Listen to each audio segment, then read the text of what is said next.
It's definitely a weird place for a black hearse to pull up. If you guys don't know what a hearse is, it almost looks like a vintage looking car, and oftentimes it's associated with death because most funeral homes, it's a tradition, you will see caskets or coffins being transported inside of this hearse. There are chrome wheels. It's like a very intense looking car. You're not supposed to cut it off in traffic. Otherwise, that's a very bad omen because you're cutting off someone's final journey to their destination. That's very bad karma is what people say. And even if it just stops in front of your house, people say that's very bad luck. That means someone in your house might die. That's the whole thing with a hearse. There is this building in the middle of downtown city center with a whole line of people just standing outside, and a hearse pulls up, parks on the side of the street right in front of them. It's interesting because when you see this video, nobody's wearing all black. It's not like a funeral. This doesn't look like a funeral home. And they're also curiously staring at this hearse, like, why is there a hearse right here? There's a video? Like someone took a video? Yeah. Standing in the line, showing the hearse, showing some other people in the line. And you can see that the back of the hearse is opened up by this man in a suit.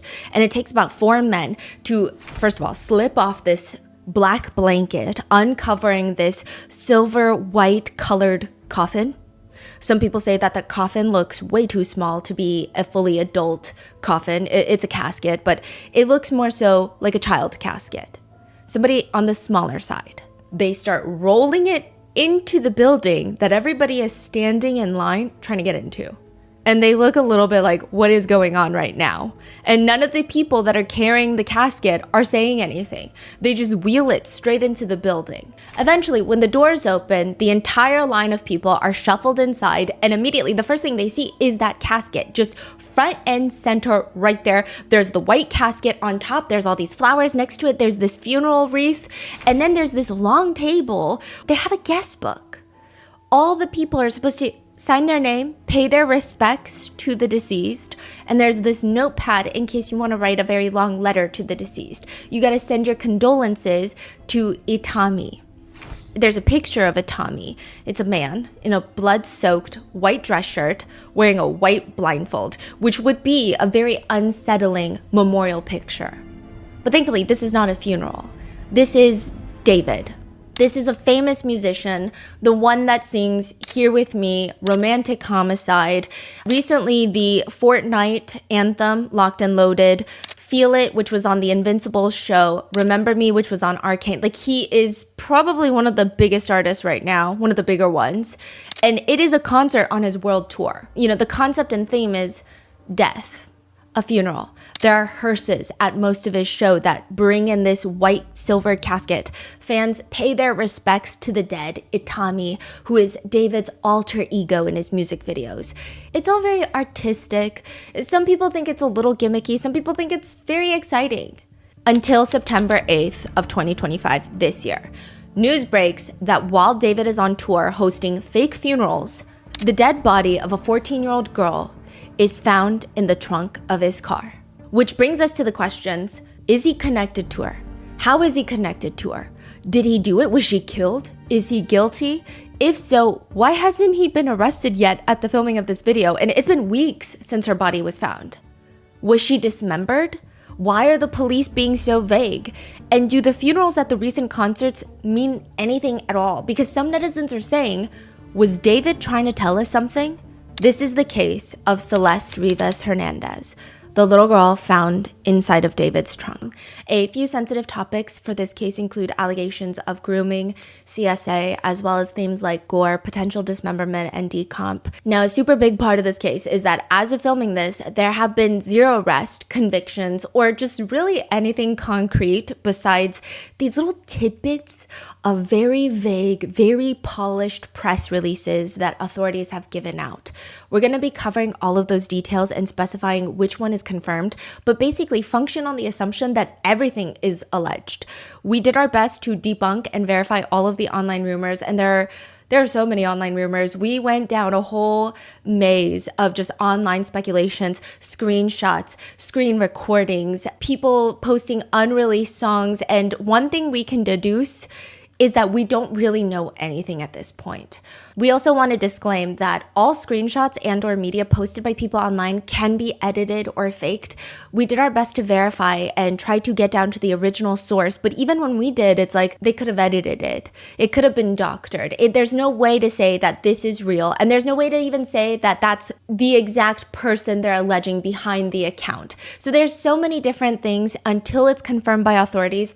I can't tell you what's real, what's fake. We tried to do our best, but one thing is clear, that everyone involved is technically innocent until proven guilty, beyond a reasonable doubt. So with that being said, let's get started. The musician David really likes the Korean invisible string theory.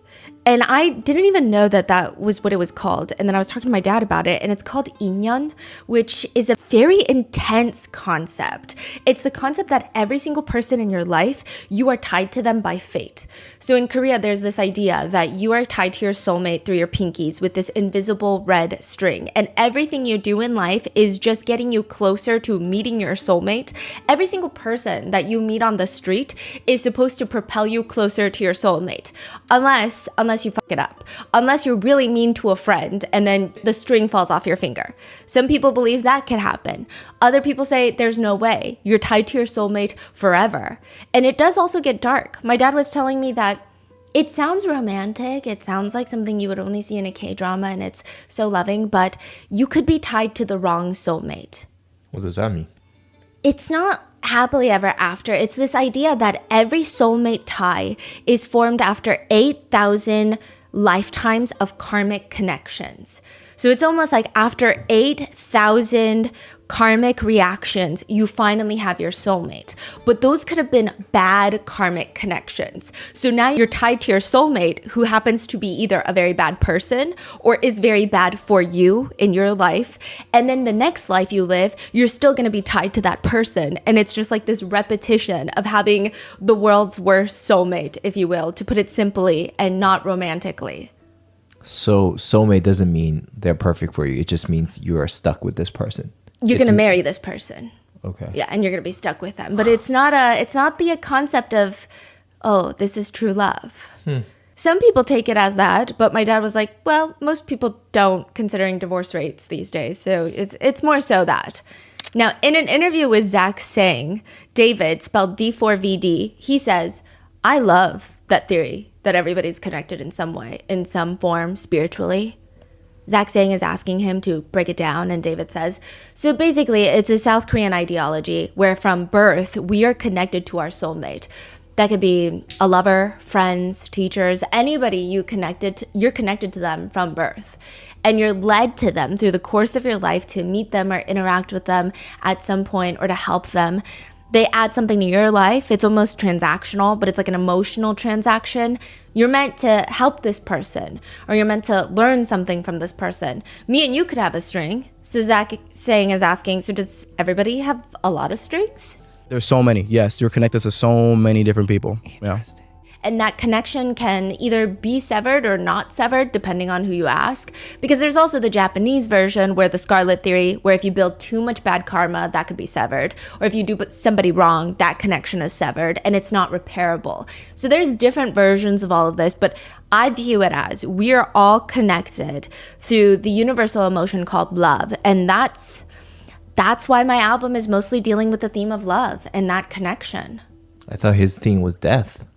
Yeah, and death. Oh, love and death. Love and death, okay. He says in a separate video, everybody's connected from the invisible life force that connects you to either your soulmate or your friends you meet or people you encounter in your life. And if that's the case, people are now digging these videos up, and they're not even that old. His newest album recently came out this year. He's on tour for his newest album, the Withered Tour. And people are saying, okay, well, if you believe in soul ties, if you believe in these connections, how are you connected to the 13-year-old girl that went missing 17 months ago in early 2024? You know, a few years ago, I feel like there was this TikTok trend at one point, and I don't know how our brain rot keeps evolving, but it's song covers, very serious rap songs, very serious love songs. And it's like if they were all sung by Alvin and the Chipmunks, and it's just a high-pitched cover of the songs, and everything sounds goofy. And sometimes it's honestly better than the original song. Do you remember where all the TikTok sounds were also going viral, and it's like Yeah. high-pitched, sped-up versions of every song. Yes. Yes, that's how David gets famous. His song? Not by his own music, but by Alvin and the Chipmunking everybody else's music. He would make edits where he sings someone's song, Beyonce, Billie Eilish. Oh, and he's singing it? Yes, and then he would Alvin and the Chipmunks edit it. Sometimes it would just be the track of it, and then he would edit it to sound like Alvin and the Chipmunks. David's whole career trajectory is by far one of the strangest things that I've ever read about, and it's not even, it's just strange. I think the fact that the first few songs he drops hit 1 billion streams on Spotify, and every song and release after that has been so successful. I didn't know anything about David. I knew his songs. I didn't know him online because a lot of people actually knew him online through his TikToks, his viral memes and his TikToks. But I would think that if you told me he was an industry plant, I'd be like, okay, no, I could see it.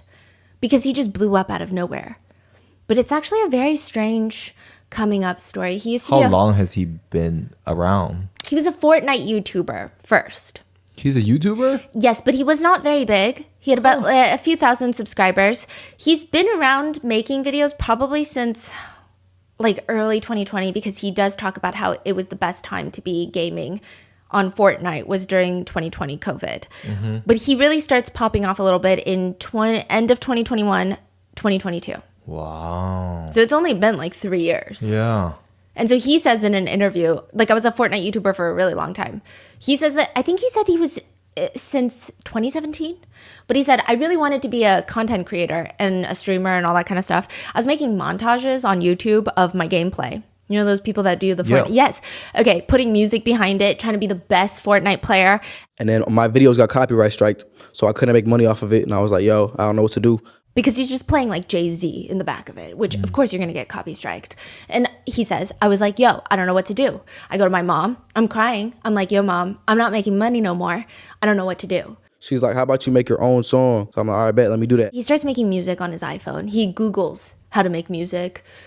That's wow. He downloads BandLab and he goes into his sister's closet and he uses his wired headphones to make his very first song. He uses his sister's closet because he said the kitchen had too much echo, the living room was too big, his bedroom was also not great. So her clothes are basically the insulation for the closet studio and there is no AC in there. So the first day that he decides to make the song, he is sweating in there for 6 hours. He's just YouTube tutorialing his way through the entire thing. Finally, creates his first song, drops it, and he's telling everyone in the Fortnite community, hey, if you're getting copy striked like I did, use my song and I'm not going to copy strike you. It's royalty free. Like I got you.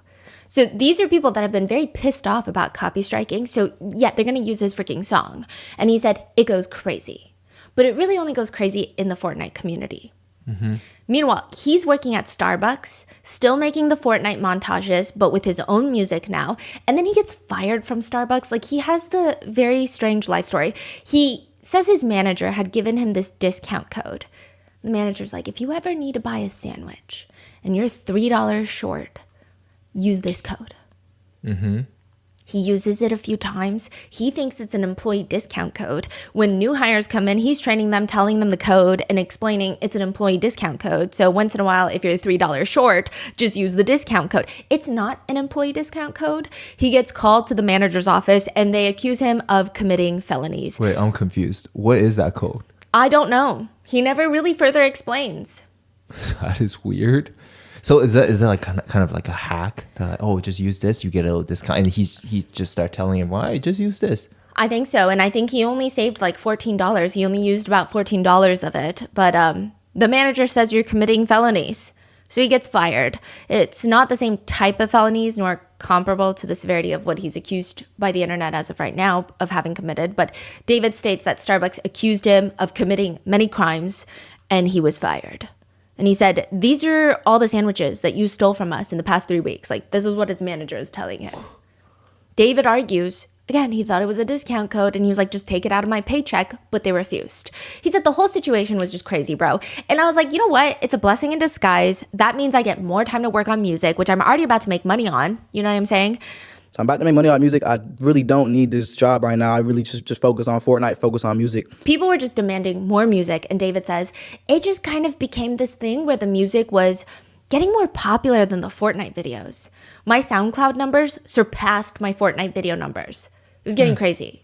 What are those songs that's released, or are they just like random songs? They're out. They're out? Yeah, they're out. They're big now? Those They're songs? big now. Even the first few that he made? Yes. But they're not doing the crazy numbers that his next few songs make.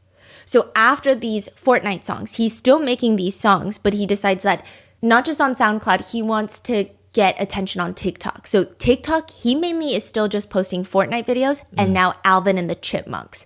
That's his Alvin and the Chipmunks era. He also starts posting random memes, and everything is like Alvin and the Chipmunk pitch. And then he drops a few of his most famous songs casually. Here With Me, the very famous song, and Romantic Homicide, both of which have over 1 billion streams on Spotify. These are dropped before he has a record label.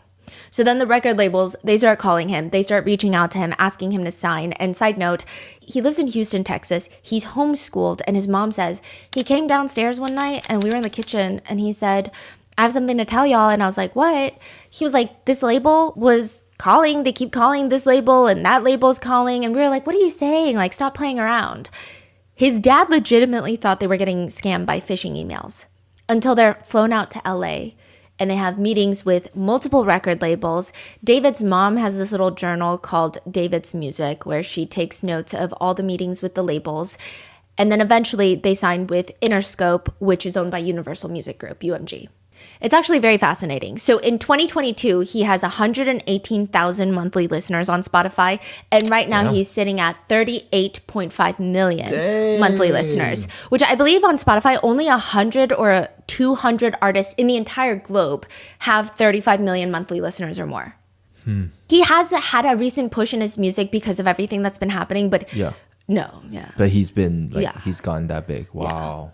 He's opening for SZA's SOS tour. He opened for that tour.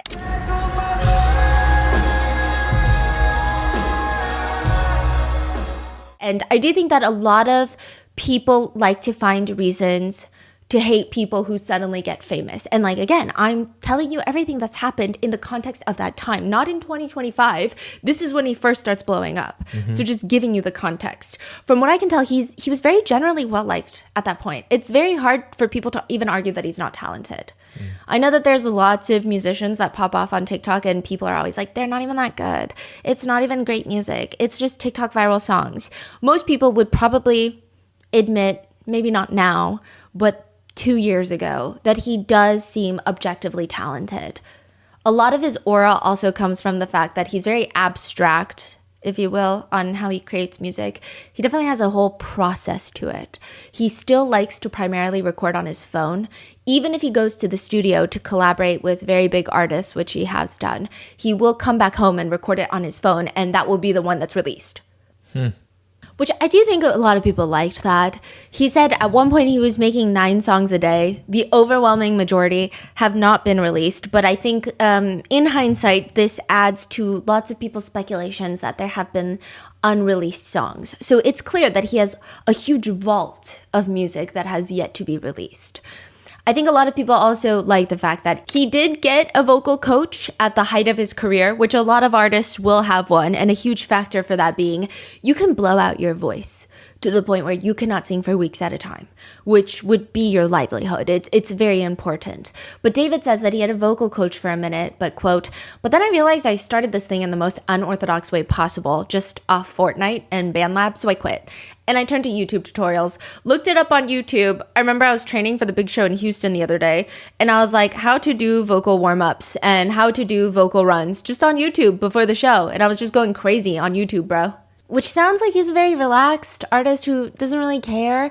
But one reporter who interviewed David for a magazine cover says he is not going to let anything stand between him and making his dreams a reality. His career blows up so quickly that there's just no transitioning into it. David says, I went from never going to a concert. The first concert I went to was my own. And now I'm doing a 50-show tour. Was crazy. I mean, having no prior knowledge of any concert, any show, my parents never took me to any concerts, and having my first show be my own show was probably the best way I could have approached live shows. David goes from being homeschooled to suddenly moving to the Hollywood Hills, going on tours, opening for SZA. He does say that homeschooling took one of the biggest tolls on him, just the isolation aspect of it. He says, I made a couple of friends that were homeschooled, But there was no extracurricular activities. It was just me at home playing Fortnite, getting schoolwork done, learning how to code and build computers for 4 years. Wait, how old is he? He was only homeschooled for 4 years in high school, but right now, today, he's 20 years old. He's 20 right now? Yes. So, and this is like 3 years ago, right? Yes. So he was like 17? Yes. 17, 18? Wow. Wait, is he? Yes, he's 20 right now. But one of the big outlets he has when he's being homeschooled is parkour. Parkour, literally. David's dad grew up doing martial arts, so he wanted his sons to have some sort of discipline created through that type of hobby. So they go to a parkour warehouse. David did go viral because he attempted a backflip at Coachella and he lost infinite aura. That was like the meme because he tried to use the stage as leverage for a backflip. It was very slippery, so he just fell straight on his back and his neck. He says, I'm embracing it. We all miss a backflip once in our lives. But even the guys that work at the parkour facility in Houston, I mean, they've known David for a minute. They say that when he started homeschooling for high school, they could tell. They say, I could just see the shift in his energy. I could see the shift in his energy. This becomes important later. I've always kind of noticed when he would come in, just headphones on, it was just the fact that I think he felt very disconnected. David says, transitioning from public school to homeschool is tragic. I thought I had a lot of friends in middle school, and then after being homeschooled, nobody's hitting me up. Nobody's asking me where I'm at. Why am I not coming to school today? It made me question, what is the real friend? Like, do I have any of those? He says, but it was cool, I guess, because I did find a lot of new passions, just being alone and finding myself individually, being myself and being a nerd and watching anime and not being made fun of for watching anime, like doing this, that, and the third. So just to give you an idea, David's whole aura online is creative, artistic, religious, grew up in a super Christian household in Texas, somewhat sheltered from homeschooling, but ultimately very talented. People say that he's genreless, or well, that's what they said, that he was very genreless. He didn't have a specific style that he stuck to. He seemed very experimental. He doesn't give off that very strong bad boy fucking around in LA type of aura. He seems very chill, family oriented. September 8th, 2025 at 12:30 p.m., employees from Hollywood Tow, they call the police. The report reads, there is a 2023 Tesla Model Y that is emanating a foul odor and attracting flies. A few things are worth noting. September 8th, 2025 is a notably colder day in the Hollywood Hills, so it's not even thick and humid and muggy weather. The car just has that strong of a foul scent, and the car has been impounded. The car's in the tow lot, meaning someone called the tow company, a resident from the Hollywood Hills, and said, hey, there is this car on the street that I live on, and it's been there for like 3 weeks. It hasn't moved in that spot for 72 hours. Can you come tow the car? So they towed the car. It's not towed because it has a flat tire. It's not towed because it was in a car accident. It's just parked on a random residential street, and it has Texas license plates. The neighbors thought it was weird, so they're like, can you guys please just come get this car? It's in the tow yard. LAPD show up to the scene. They open up the front trunk, and inside of a bag is a dead body. According to TMZ, and you can decide how you want to take this information coming from TMZ, but according to them, the body found in the Tesla was chopped up and heavily decomposed. Also, the word usage there is strange, but they're alleging that whoever the body was at this point, was dismembered. According to Times, the remains are described as, quote, a head and a torso. Now, the LA Times have since revised that, and they have changed it to, quote, initially the remains have been described as a head and a torso. But they don't elaborate. So they don't say, correction, this is what was originally reported, but never mind. It just says that's what was previously reported. So there are all of these debates online of, was the body dismembered? Was the body not dismembered? Was the body in pieces because decomp was so bad? Was it a natural process of the decomposition, or was it not a natural process? There's a lot of debates. We don't even really have a time frame of death that can be confirmed. Some reports are saying that the body was dismembered. Others are saying in pieces. So as of filming this, take it as you will. But what is confirmed is the dead body was found inside the trunk of the Tesla. They run the car plates. The car is registered to David Anthony Burke, famous musician, D4vd, David. At first, for 0.2 seconds, there are brief concerns and questions online that it was David himself in the trunk. But since he's on tour, it's quickly verified that he is very much alive and well, at least physically. But then who is in the car? That same day, a TikTok from March 9th, 2023. So this is years ago. 2.5 years ago. Yeah. That starts circulating and the video starts showing up on people's feeds again. The algorithm is pumping it out after 2 years. It's a creator by the name of Nicholas and he's in the aisle of a grocery store. The camera's rolling behind him and it's obviously a bit. It's like the, hey, what do you do for work type of, hey, how much do you pay for rent? It's one of those TikToks in a grocery store. He sees someone going through the chip aisle. Excuse me, quick question. The guy looks up. It's David. He's wearing a white dress shirt covered in blood. So remember his Itami alter ego. That's all. You can tell it's Itami because he is always wearing a white dress shirt covered in blood. Is this like a character he's playing right now? It's a character in his music videos that shows up frequently in pretty much almost all of his music videos for the past 3 years. Oh, every video. Almost all of them. Wow. Almost all. And this one, he's at a grocery store dressed up as that character. Yes. I see. And there's like a bloody handprint on one side of the shirt. He's holding a giant tub of Tide laundry detergent. When he turns around, Nicholas notices, I mean, it's obviously a staged collaboration. Oh shit, what are you up to? You call me my work clothes, bro. You know, I still got the tie. I'm trying to clean up a little bit. You think Tyler's gonna get all that out? I hope so. What's your name? David. How are you feeling today? It's raining outside. I think I got a cold. I'm kind of sick. What song do you put on when you're in bed and feeling sick? Romantic homicide. How does that one go? I'm scared. And in the middle of the chip aisle, David starts singing, I'm scared, it feels like you don't care, in the back of my mind, you died. The video starts getting pushed out to the algorithms once the news breaks that a body was found inside of his trunk. And so people are questioning and looking at it very strangely because yes, coincidences and like we don't have a lot of information. We don't know who is in the trunk. Body has yet to be identified. David is on tour when this body is found. So there's not a strong connection that people are side-eyeing too heavily by this point. It's just, it's weird. And this video, people are almost making memes. I don't think it's appropriate, but they are making memes of like, oh, work clothes, you say? So what do you do for work? So there's all of these questions. It's not like a strong, he's guilty of something, lock him up, he did something. It's more so, this is all weird and the internet is going to do what the internet does. But that's all we really know at this point. I mean, and it's practically nothing. We know that a body is found in his trunk. We know that his Tesla was left out on a public street outside of his Hollywood Hills house that his manager was renting, that David was most likely living in. So the lease is under his manager's name, Josh Marshall, but David is most likely living there. The Tesla was parked for the past 3 weeks, but 72 hours, it hasn't really moved. People in LA do not play about parking your car on the street without parking permits. It gets towed to Hollywood Tow. They call, they say it's a scent, and this car has never been registered as stolen. Which doesn't necessarily mean it wasn't stolen. It just has not been reported as being stolen. So as netizens are waiting for updates, simultaneously, people online are digging up another music video to the song One More Dance by David. And this starts going viral. Clips of it start going viral immediately on TikTok. This was posted February 7th, 2025. So almost exactly 8 months before a body is found in David's car. The music video opens with Itami wearing the bloody dress shirt and a white blindfold, dragging another version of David, regular David, dragging his unconscious body onto the ground.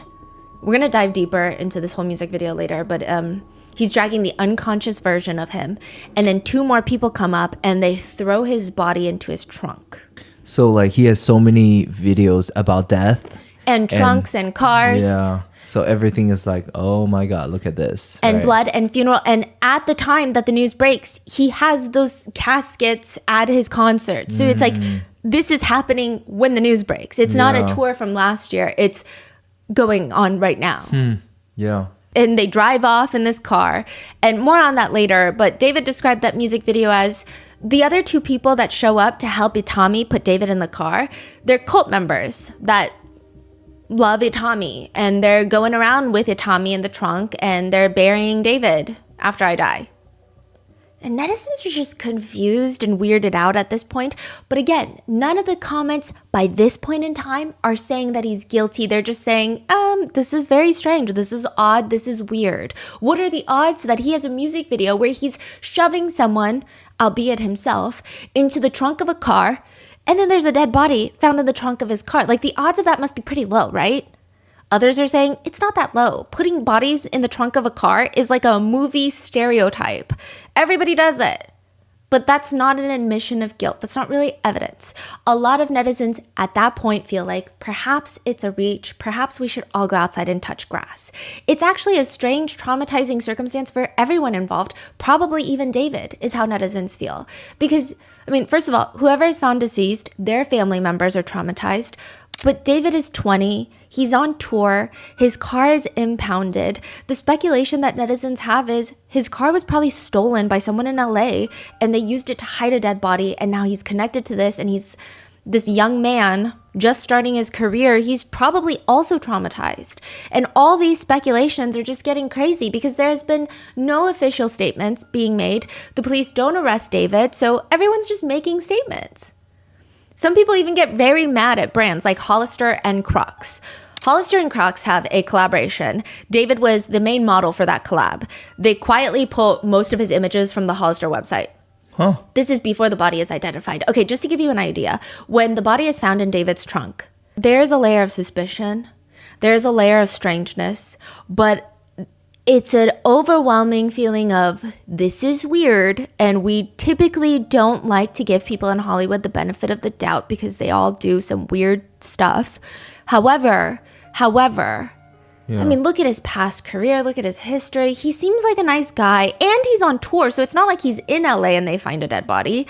It just seems like it's just a very shitty circumstance for everyone. Mm-hmm. I mean, David, yes, but mainly the deceased and their family, whoever they are. But once the body is identified, I will say everything changes. So just bear with me at this point. People are saying, I mean, Hollister, them pulling that. People are commenting, I hope David's fans boycott Hollister because Immediately? The day after? It was like the day after. Wow. Innocent until proven guilty. Another comment agrees. I agree. The poor guy is on tour and this happens to him. I mean, it's probably freaky for a 20-year-old to go through. Others are saying, I guess it's good advertising for Hollister because now everyone knows about them. But it's also not good if this guy is completely innocent. No one's going to risk working with them ever again. Eventually, Hollister and Crocs make a statement which reads very plainly, we are aware of this developing story. With respect to the current situation, we have removed the campaign content featuring David while the investigation continues. Again, very vague. News networks are trying to get police to give them more information, trying to reach out to David's camp. All they get is David's spokesperson telling NBC News that the singer has been, quote, informed about what's happened. Mm-hmm. That makes it sound like he just found out. Informed about what's happened, and although he is still out on tour, he is fully cooperating with the authorities. So it's vague, but if you look into this vague statement, it sounds like, well, maybe it sounds like David had no clue what was happening. This car was impounded, there was a body found. It sounds like he just heard about the news along with everyone, and now he's doing everything to be as helpful as possible with the police. But it's also not really something he's involved with because why would he not come home? He's still going on his tour dates and he's cooperating with the authorities. So it feels like it's his car, but that's about the extent of the connection. Oh, he's still going on tour dates? Yeah, the very next day he has a show. Oh, just you wait because we know people who went to that show. Well, not know them, but we found people who went to that show. He does a show the next night, September 9th. Okay. So people are thinking, he's not being forced to come back to LA. He's not been arrested. The wording of the spokesperson, he's been informed. Yeah. Sounds like he just found out. He's cooperating with authorities and he's still on tour. That makes it sound like it's bad. It's a really sad situation, but he's just not involved. Yeah. That's the feeling. Mm-hmm. And so people feel sympathy for him initially. It also just doesn't really click that David would be involved. People are saying, I mean, look at these TikToks of him. There's one where he's walking down the street and he sees a performer on the side of the street playing a guitar, singing David's very famous Here With Me song. David just casually hops on and gives everyone on this road a private concert. He seems really humble. The person who posts the TikTok says he is so sweet. Like he was so kind to everyone. One netizen from months prior comments, "I love his humbleness. My daughter has seen him twice in LA and he's so sweet, and his mom loves him too." So it seems like they ran into his mother as well. People point out he seems very down to earth. In one interview, he says, I always try to keep a very peaceful aura, approach everybody with peace and love. even with his concerts, he says he wants to make it feel like a show. He says, quote, "I try my best to sing to them and make it the best experience that they can, because some of these kids, it's their first concert. And I'm surprised that it's my concert that they're going to first. So I try to make everybody feel as important as they need to be. And it's just, it's insane." So people are saying, look at him, he's such a likable person. It doesn't make sense. In a separate interview, he's asked even about the strangest place that he's made a song. He says, "IHOP bathroom. Oh yeah, I got a beat pack," which is just like a pack of beats, literally, just files of beats, while I was having dinner after church with my family on Sunday. So again, family oriented. And I was at an IHOP and then I got some beats and I was listening to it on my AirPods and I instantly got inspired and I was like, yo, I need some quiet. So I ran with my phone to the bathroom and I recorded the whole verse in the bathroom. Yeah, it's like all the reverb. Yeah, you hear toilets flushing in the background. People are asking online, does that really sound like someone that would be connected to a death? Besides, the car was sitting there for the past 72 hours. David hasn't been in LA, from what we know, in the past 72 hours because of his tour schedule. It's actually been reported that he probably hasn't even been in LA for the past month because of his tour. Reported. He's traveling with his entire team. Probably is not getting free time right now. Tours are crazy. Celebrities, they say it's like the most insane thing you'll ever do. It's clearly unrelated to him. Also, he hasn't been arrested. And it's a Tesla. That's what netizens are saying. They're commenting things like, don't Teslas record? So if it's found in a Tesla, I'm sure the first thing the police do is check the Tesla footage, and then they see David has nothing to do with it. Otherwise, they would have immediately arrested him. He wouldn't have gone to his next show. That's what people are commenting. Others are saying, yeah, I was under the impression they record everything because there was that guy that had scratched up all the Teslas in a car park and they got him because everything was recording. No one was inside any of the Teslas, but it was all recorded. So they're like, obviously, if he's not been arrested and it was in a Tesla, which, side note, I do think you can turn that feature off, if I'm not mistaken. I don't know, actually. I do think so, but that's what people are writing online. Others are speculating it's a serial killer. There was a body found in a Honda in a South LA tow yard a few days prior. If they find any other bodies in tow yards in cars, it will appear as though we have a serial killer on our hands. Another one reads, a second vehicle in South LA was found to contain a dead body, also in a tow yard. I feel like there's a strange pattern here. There was indeed another body found inside of a Honda Civic in South LA on August 25th. This is a completely separate tow yard, and South LA is relatively quite a distance from Hollywood Tow. Details are pretty limited. However, the investigation is not tied to the Hollywood Tow Yard investigation. The police have confirmed that. But one person comments, how bad is your luck that a car that you are driving has a dead body in the trunk? Or maybe you abandoned the car on purpose. The whole thing is crazy. Some people are saying, but isn't it weird that he's still on tour? One person comments, I'm sorry, but if a dead body is found in my car, I'm gonna go home and figure it out. It seems weird. But others are fighting back. Like, it's not like he's Sherlock Holmes. He's going to go home and figure what out? The police are figuring it out. He's cooperating. He should cancel all of his fans. Like, do the fans get refunds? So people are having these back and forth conversations. We were able to connect with people who went to the concert September 9th. So this is like less than 24 hours. Well, probably a little more than 24 hours since the body has been found in his trunk. I don't know when he found out about it, but it's less than 24 hours since the public has known. He has a concert that night in Minnesota, and they were under the impression that David is not connected at all. Who was? The people in the crowd? Yes. So everyone at that point has heard of the news, but nobody's thinking, oh, something more. It's just a really bizarre event that happened. Yeah, so we were talking to, I'm just going to say them because they don't want to be identified, but they, as in, it's a group of friends that went to the concert in Minnesota. And I was talking and asking a bunch of questions about that concert. And they said, no, I mean, everyone in the crowd, nobody was under the impression that something suspicious was going on. It was not a weird energy of like, oh, it's sus, but I already bought my ticket. It was genuinely, he is not connected.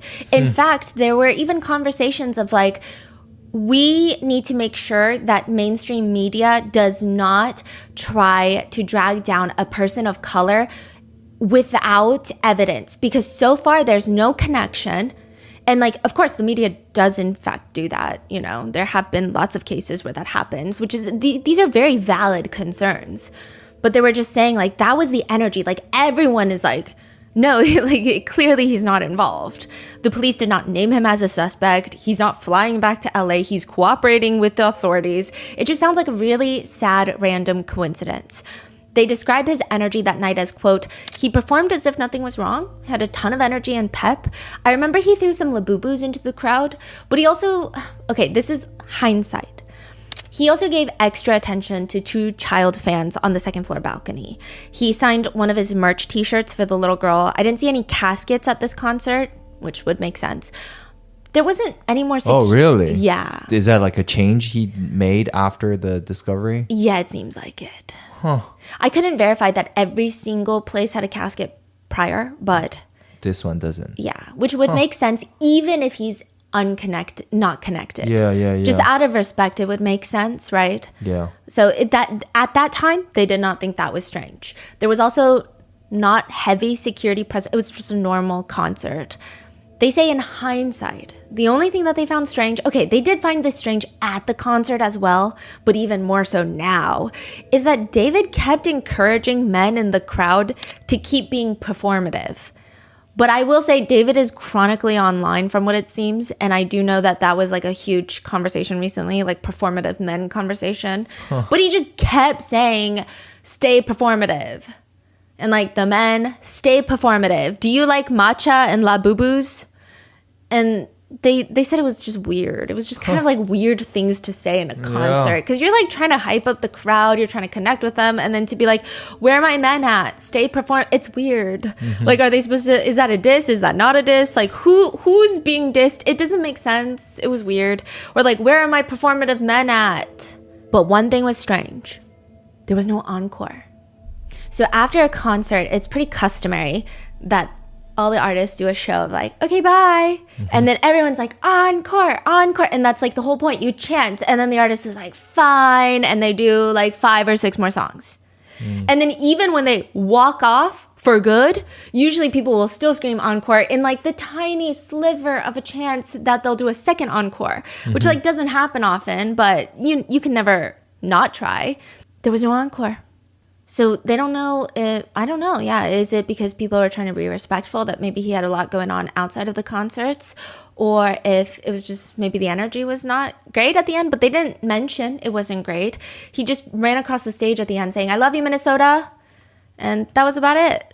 I will say that the concert goers that I talked to, they very much regret attending.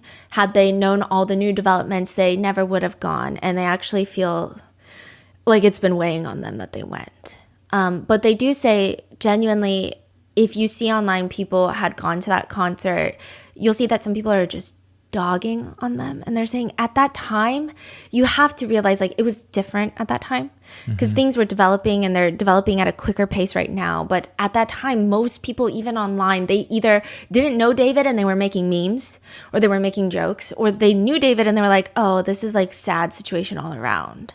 And then there were obviously a group of people that were like, this is suspicious, this is strange, but it was not the majority. And the rollout of information is excruciatingly slow. And I don't say that as in the authorities should tell us everything. I actually think it's good when they don't, especially when it protects the integrity of the case. Although I'm not sure that's what's happening here. But it's just so slow. And it makes people online try to look for their own answers. The medical examiner issued a statement stating that the victim is a female, about 5 feet 1 inches tall, weighing 71 pounds, curly black hair, wearing a tube top with black leggings in a size small, a metal stud earring, and a metal chain bracelet, like a yellow-colored one, in the shape of a W. The ME states that they have not yet determined her exact age or cause of death, but the police are investigating the case as just a death investigation. So a lot of people were initially fixated on the victim's height and weight, with some saying either this is a very malnourished person or this is a child. Yes, 71 pounds, crazy. Yeah. Even for a child, I do think that's quite thin for 5 feet 1 inches. 8 days later, however, September 17th, 2025, the body in David's car is identified as 14-year-old Celeste Rivas Hernandez. News reports often state that she was 15 years old, but according to the ME reports, she was found severely decomposed on September 8th, 2025. Her birthday is the day before, September 7th. So it is very likely that she would have not made it to her 15th birthday. The ME further states she appears to have been deceased inside the vehicle for an extended period of time before being found. And the timeline is a little hard to piece together. There is a report that states that August 27th, so this is 12 days before Celeste's body is found in the trunk, a report is done where authorities come out to give the car a citation. And they do note a big dent in the rear end of the Tesla. They mark where the Tesla is parked with white chalk to see if it's going to move around. Oh, the car has been sitting there for 12 days? Okay, so it's all very vague. Some neighbors are saying, we've seen that Tesla around for like the past 3 weeks, just kind of, they don't necessarily say moving around, but it seems like no one's paying exact attention of where that Tesla is parked every day. So they're like, I feel like we've seen that for about 3 weeks, like that car. Yeah. But it is confirmed that the car had not moved in the past 72 hours because that's when you can tow it. That's why they did the white chalk. They eventually towed the car. But the police came out to write the report. Yes. When was that again? That was 12 days before. So they just report like a big dent. But it's not like immediate. It's not like 72 hours, let me come back. It just seemed like it was, you know, no one had, it didn't seem urgent. Yeah. But then Tesla also have like insane, you can log it. Like, so you can check everything. Yeah. Where has it been? The neighbors say the car has been around, and the medical examiner says the body is decomposed to the point that examiners could not determine age, eye color, and ethnicity. When it is revealed that the body belonged to Celeste Rivas Hernandez, people find out that she went to school about 80 miles out of Los Angeles in Lake Elsinore. Celeste has been reported as a missing child multiple times prior, but most recently, she was reported missing April 5th of 2024. So well over a year ago. But the big question now is, where has Celeste been since April of 2024? How is she connected to David? How did she die? Where was she for the past year? What was she doing? Was she with David? The only tidbit of information the public gets once she's been further identified is, some people knew about this information prior to the identification of the body. A lot of reports on TMZ were talking about it, but I think maybe some people take TMZ with many grains of salt, naturally. She does have a tattoo, like tattooed on her right index finger in red ink, which David also has a matching one. The people who are fans of David or wanted to give him the benefit of the doubt before Celeste is identified, when they hear that news, they think it's not the most uncommon tattoo. Rihanna made it popular. So Rihanna had that tattoo. David's a musician. He's probably very much into Rihanna. It just seems like lots of people have that kind of tattoo. Maybe it's like having a butterfly tattoo. It's not the most crazy, insane, unique piece that's ever been done. But comments read, there's only 3 options. This dude needs to change his circle, or he's involved, or he's got too many damn cars. So people are saying either someone in his circle did this, because David was, there's also reports that lots of people had access to the car. That's what the police said. David's crew, probably his camp, his team, everyone had access to most of his vehicles. I'm assuming he's a celebrity. He's on tour. It seems like everyone could get it. Maybe assistants used it. Maybe his manager used it. I don't know, right? So it seemed like lots of people were in and out of that car.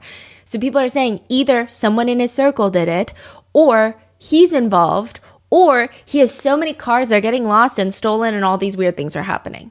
But then, the same day, a tweet starts making the rounds online of the original poster. So this is the original poster of the tweet. They're saying, David Discord chat shows matching name Celeste Rivas Hernandez. Not a good look at all. Looks like some people knew. Basically alleging that yes, the body has been identified. And not only that, there are connections between David and Celeste. They're saying this is not a random link. This is not a random body that's been found inside of David's trunk. This is somebody that he knew, perhaps intimately. And this OP on Twitter, they start posting screenshots of a Discord server. So Discord, if you guys are unfamiliar, it's like a messaging app. People join a server and then you can just like talk to everybody on that server. And David is in that server. So this is David's Discord server. And he's been very active. He's previously spoken about Discord in interviews. He's even pre-released songs on Discord, I believe. So this is a very big part of his life. October 23, 2022. 18 months before Celeste is reported missing. She would have just recently turned 12 years old. David asks in the Discord, Celeste in here? Question mark, question mark, question mark. Just Celeste, not her full name. Yes. How do we know it's... Okay, that's all he says, Celeste. Yes. Okay. A username, Celeste, responds back, hi, David Bark. So making a fun dig at his name, David Burke is his real name. Okay. Then in another screenshot, it shows March 28th, 2024, 1 month before Celeste is reported missing and 18 months before her body is found. A bunch of Discord users are debating David's dating life, writing, I don't know. I know he never had a girlfriend, but who knows? He might have had like a sneaky link. Other users report back, he has a girlfriend. Another one writes, pretty sure he's dating right now. What? Yeah, skull emoji, skull emoji. Her name is Celeste. He said he was never in a relationship ever in his story. Like he put on his Instagram story that he's never been in a relationship. Someone just comments, she's so pretty. Wait, show me. That's about it for that conversation. Then August 5th, 2024. So 4 months after Celeste is reported missing. This is about a year before her body is found. Someone on the server writes, drop the song. The one with the missing girl, Celeste Rivas Hernandez. This is a screenshot. So like I said, screenshots can be edited, can be altered, but I would say that most netizens are on the page of this is a legitimate screenshot. Wait, that is crazy. Someone dropped the full name? Yeah. So this is not Who a is random this person? Celeste. Are people trying to find... Can people... I guess you can't really find out on Discord. Yeah, and it's just like there's a lot of Discord drama we're going to get into.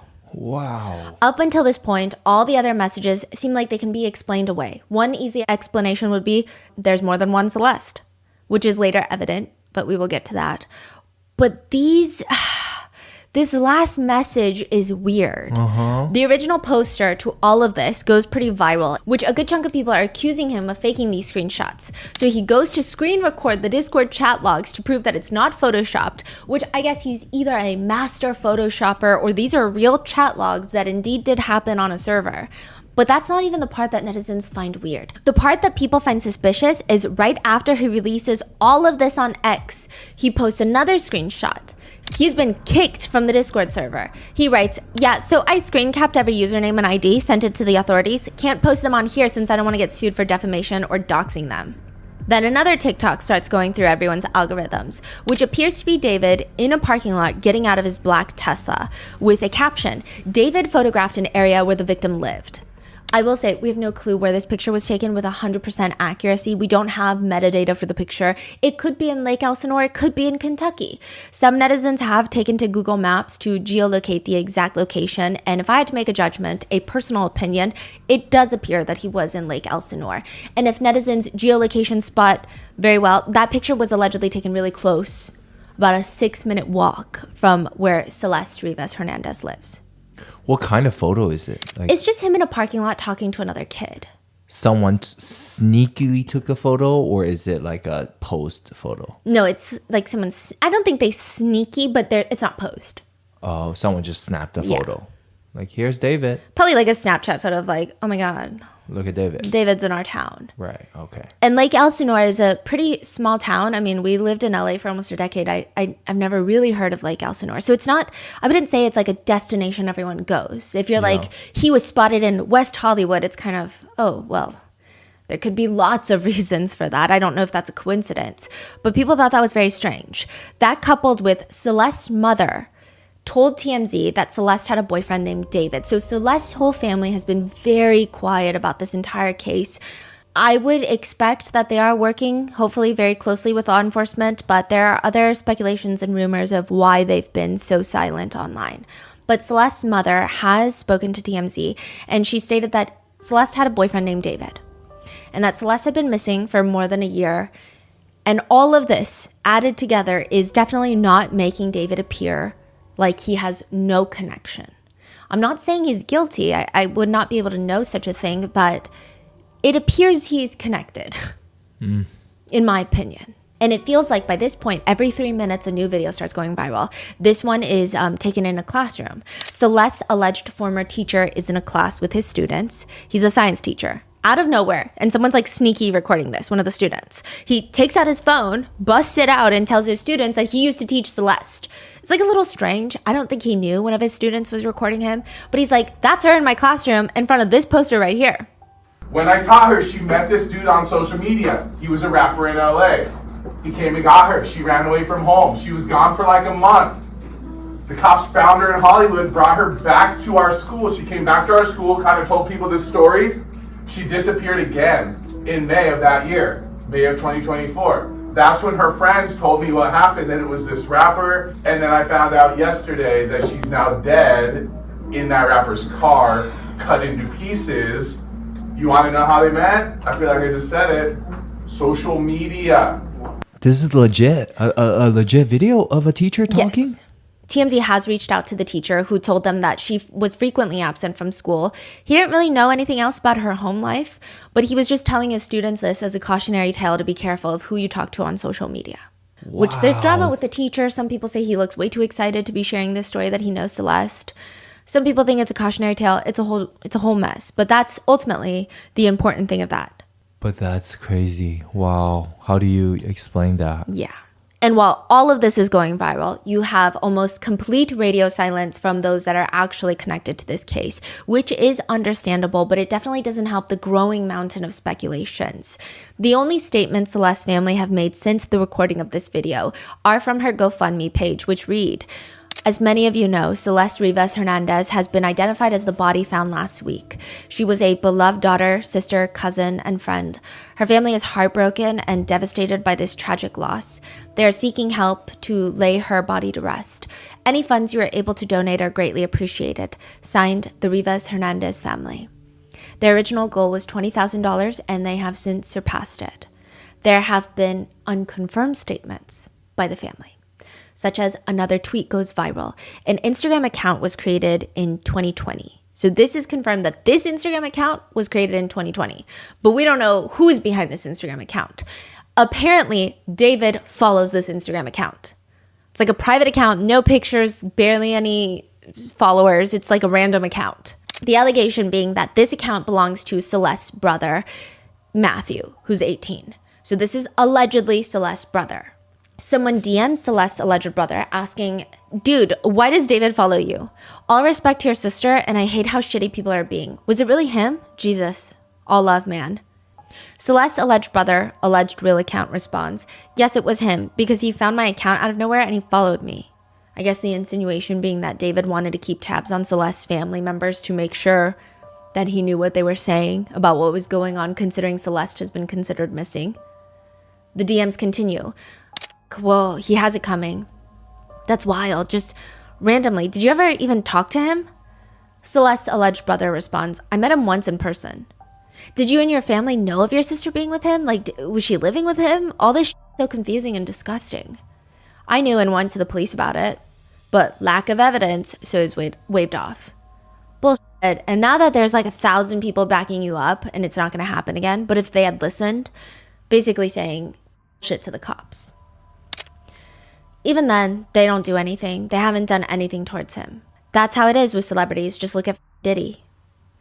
They don't do shit. I know, it sucks. Fucking crazy. People suffer for it. How long has she been gone? Dead? 2 weeks.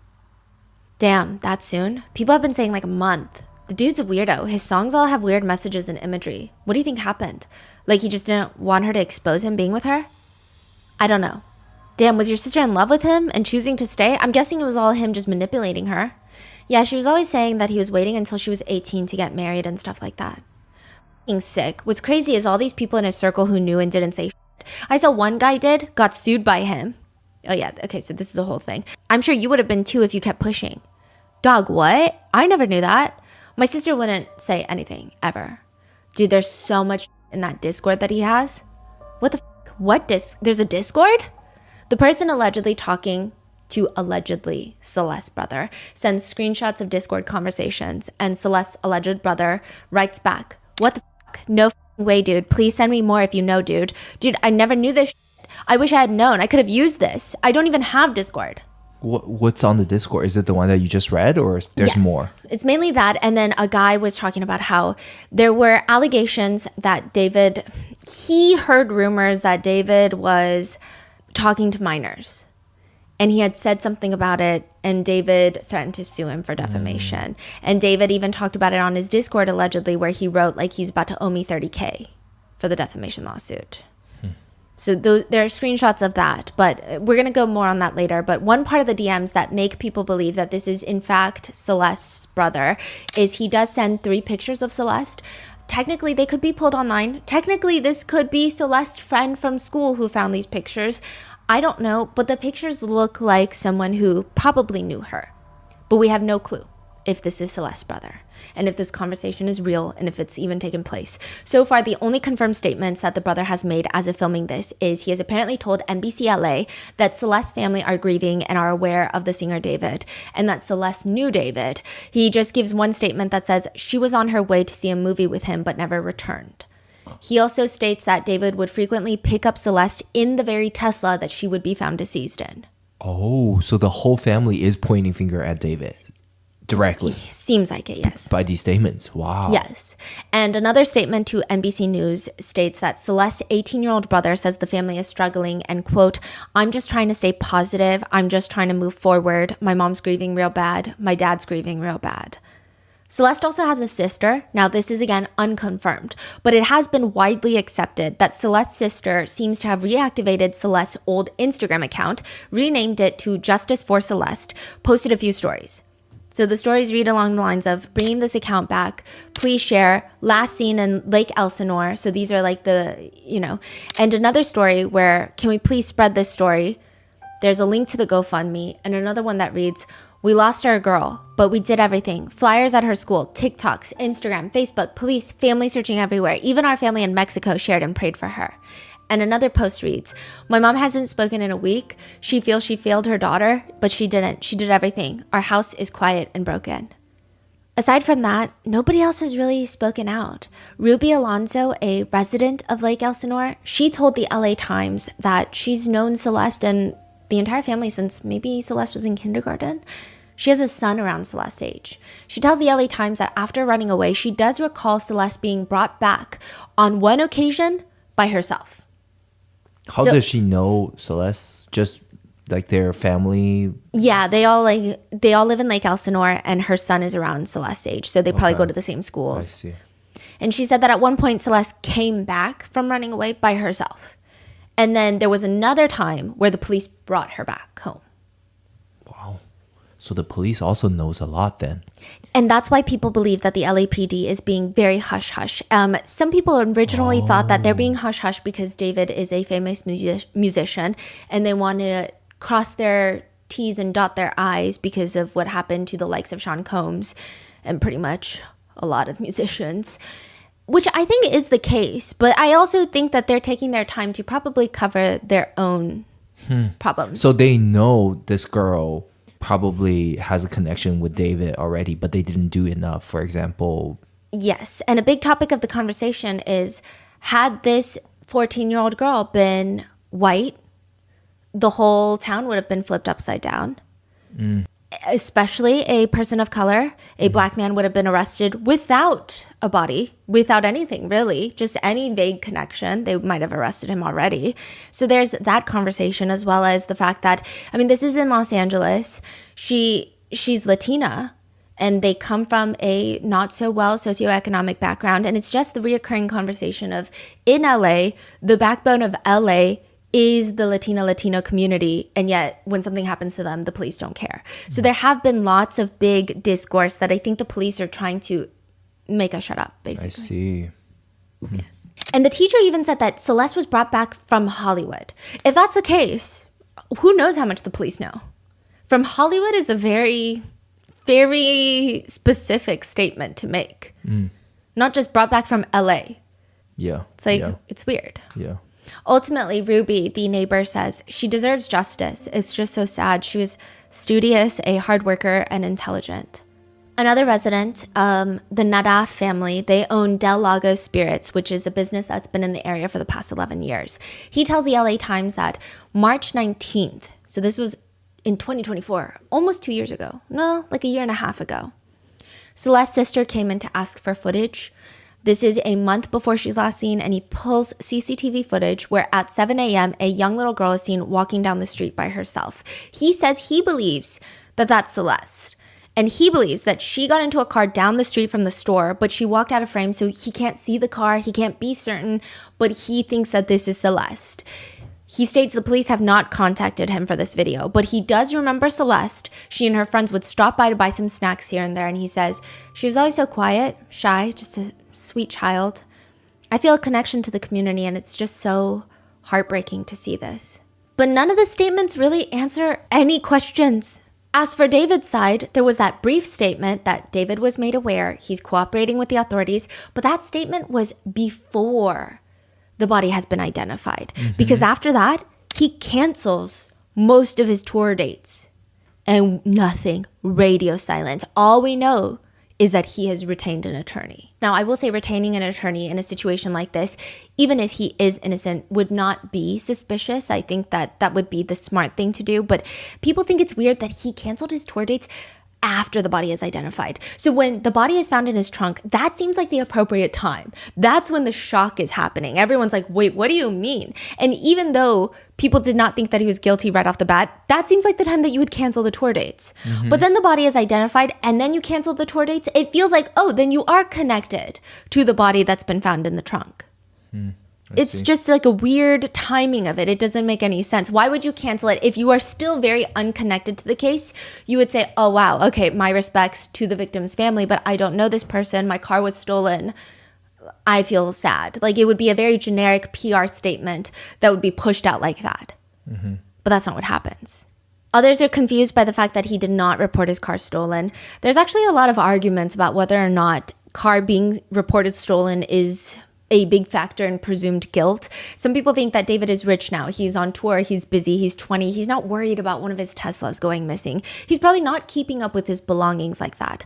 Others are saying it's kind of odd that he never reported it stolen.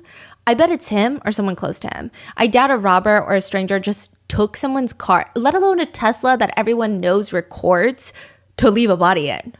It's weird. The chances are higher it's him or someone who he knows or works for him. Another person comments, that's what I think. I think it's someone I don't think he knew. I think it's someone that works for him. If they had something on him, he would have been detained. Netizens' grip on the presumption of innocence is getting weaker every hour that this progresses. A search warrant is executed inside David's Hollywood Hills house for several hours, close to 12 hours. The yellow tape goes up. Ton of unmarked police vehicles just parked all around the street. Neighbors report seeing about a dozen officers, law enforcement officers working in there, combing through the house. Authorities are seen walking out with evidence bags, electronics. The police say that the search warrant, several items of evidence were recovered and will be analyzed by detectives in the coming days. This is an ongoing investigation. Investigators are following up on several leads, which is one of the most vague statements known to mankind. That I think it has to be a skill to give a statement like that. The house is not owned by David. Like I said, it's actually leased by his manager, Josh Marshall, which would make sense. A lot of celebrities don't sign their own lease agreements, but it is likely that David was the one living inside. There's lots of collabs that he filmed inside of that house with other celebrities. It's $20,000 a month to rent, and the actual owner of the house told Rolling Stone, this all comes as a complete shock to me. They didn't even know David the singer. And they especially didn't know that a singer lived in that house. They thought it was a guy named Josh Marshall because that's who signed the lease, right? But they said, until then, I had no idea anything had happened at the house or what was going on with David and the missing girl. I never knew David, and I wasn't aware that he ever even lived in the house. TMZ reports that LAPD had a specific division out at the house that primarily work on finding trace amounts of blood. It's like the luminol squad. They report that they were luminol testing for blood in his house everywhere that you would expect, but also including drains. So this is it's TMZ. They used law enforcement sources that are not identified. And again, it's TMZ. So it's hard to say how accurate this information is, but I think this is what causes everyone to believe that she has been dismembered. There is no concrete proof as of right now because the wording has been consistently changed. Some notable outlets will say that it was just a head and torso found in the trunk, which then others are saying, no, it was her, but in pieces. So it's all over the place. But I think that this drain checking for blood adds to the dismemberment theory that netizens have. So they were looking, but they don't know were disclosed. Yes. And technically, as of right now, her manner of death on her medical report is listed as deferred. So that means to be determined, not a homicide. That doesn't necessarily mean anything. That doesn't really mean much. And we'll get into theories of what the cause of death could be if it's something like deferred. But the investigators seem to be operating as if they're investigating a homicide, even though they consistently keep saying it's a death investigation. The investigation is being led by the LAPD Robbery and Homicide Division as a death investigation. They executed a search warrant. The LAPD chief states, we have a lot of resources dedicated to bringing to a conclusion, but to go beyond what's already been made public would be inappropriate. As for whether LAPD are looking into David and Celeste potentially having a relationship, he says, whenever you investigate a homicide, and this was crazy because I was talking to the RM team about this last night, and my husband was like, oh, a homicide. So it is a homicide investigation. Yeah. Because we were just reading through it so quick, we didn't even catch it. Yeah, because this is the whole thing. Everyone's like saying deferred. Like you guys were saying, not sure. I don't know. But then the guy literally goes homicide. Yeah. I think it was like one of those things where everyone's like, it's definitely a homicide because in a trunk. But then for him to just straight out say it, it was like the only confirmation that we've gotten so far. Because so far it's a death investigation. Yeah. Everything's so close to them. Whenever you investigate a homicide, the detectives look at all of the associated issues as well. And in this case, that's something that they would be looking at. So it's just very vague. While authorities have been searching David's house, the internet has been collectively searching his very extensive digital footprint.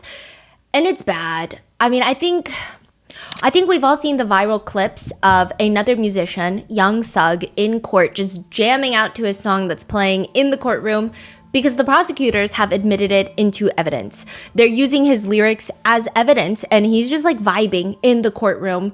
He's enjoying himself so much. Later, the judge recites the lyrics, hey, this, that slime shit. Hey, YSL shit. Hey, killing 12 shit. Hey, fuck a jail shit. Hey, cooking white brick. I'm not new to this. Hey. I'm so true to this. Hey, I can put up a whole slime of 100 licks. Slimer gets slimed. It's that slime shit. Which was supposed to prove Rico. Also, the prosecutors admitted his lyrics, quote, I never killed anybody, but I got something to do with that body, to try and show that Young Thug was engaged in criminal gang activity. The whole thing was a mess, but it was very important because people are now concerned that this is going to become more and more common. Lyrics or social media posts or memes becoming evidence in the court of justice. Others are saying it makes sense because there is truth to art that these musicians create. I don't know how that applies because I feel like lots of authors, lots of film directors should be locked up in jail if that's the case. But the whole internet does pretty much think that David has been confessing to everything in his music. One of David's most popular songs is Here With Me. The music video premiered November 23rd, 2022, and it shows David in a blindfold washing ashore on a beach. So blindfold is typically associated with Itami, but at this point, Itami is like not a known well figure in his music universe. He washes ashore and all he can think about is this girl. She has curly hair. Lots of people say she looks just like the victim Celeste. There's a person in the music video. Yes, but this is someone that's been hired. So it's not Celeste, but it almost, some netizens are saying it looks like he hired people to play Celeste. In this music video. But this is 2022 though, right? Yes, and there are speculations that they've known each other since 2021. Oh, wow. And she was 11 years old. She has curly hair, a white flower in her hair, and it is a montage of them running on the beach, running through water. He's singing to her, watch the sunrise along the coast as we're both getting old. I can't describe what I'm feeling. All I know is we're going home, so please don't let me go. And then you have these montages where they're hugging, they're sitting, watching the sunset with their backs turned to the camera.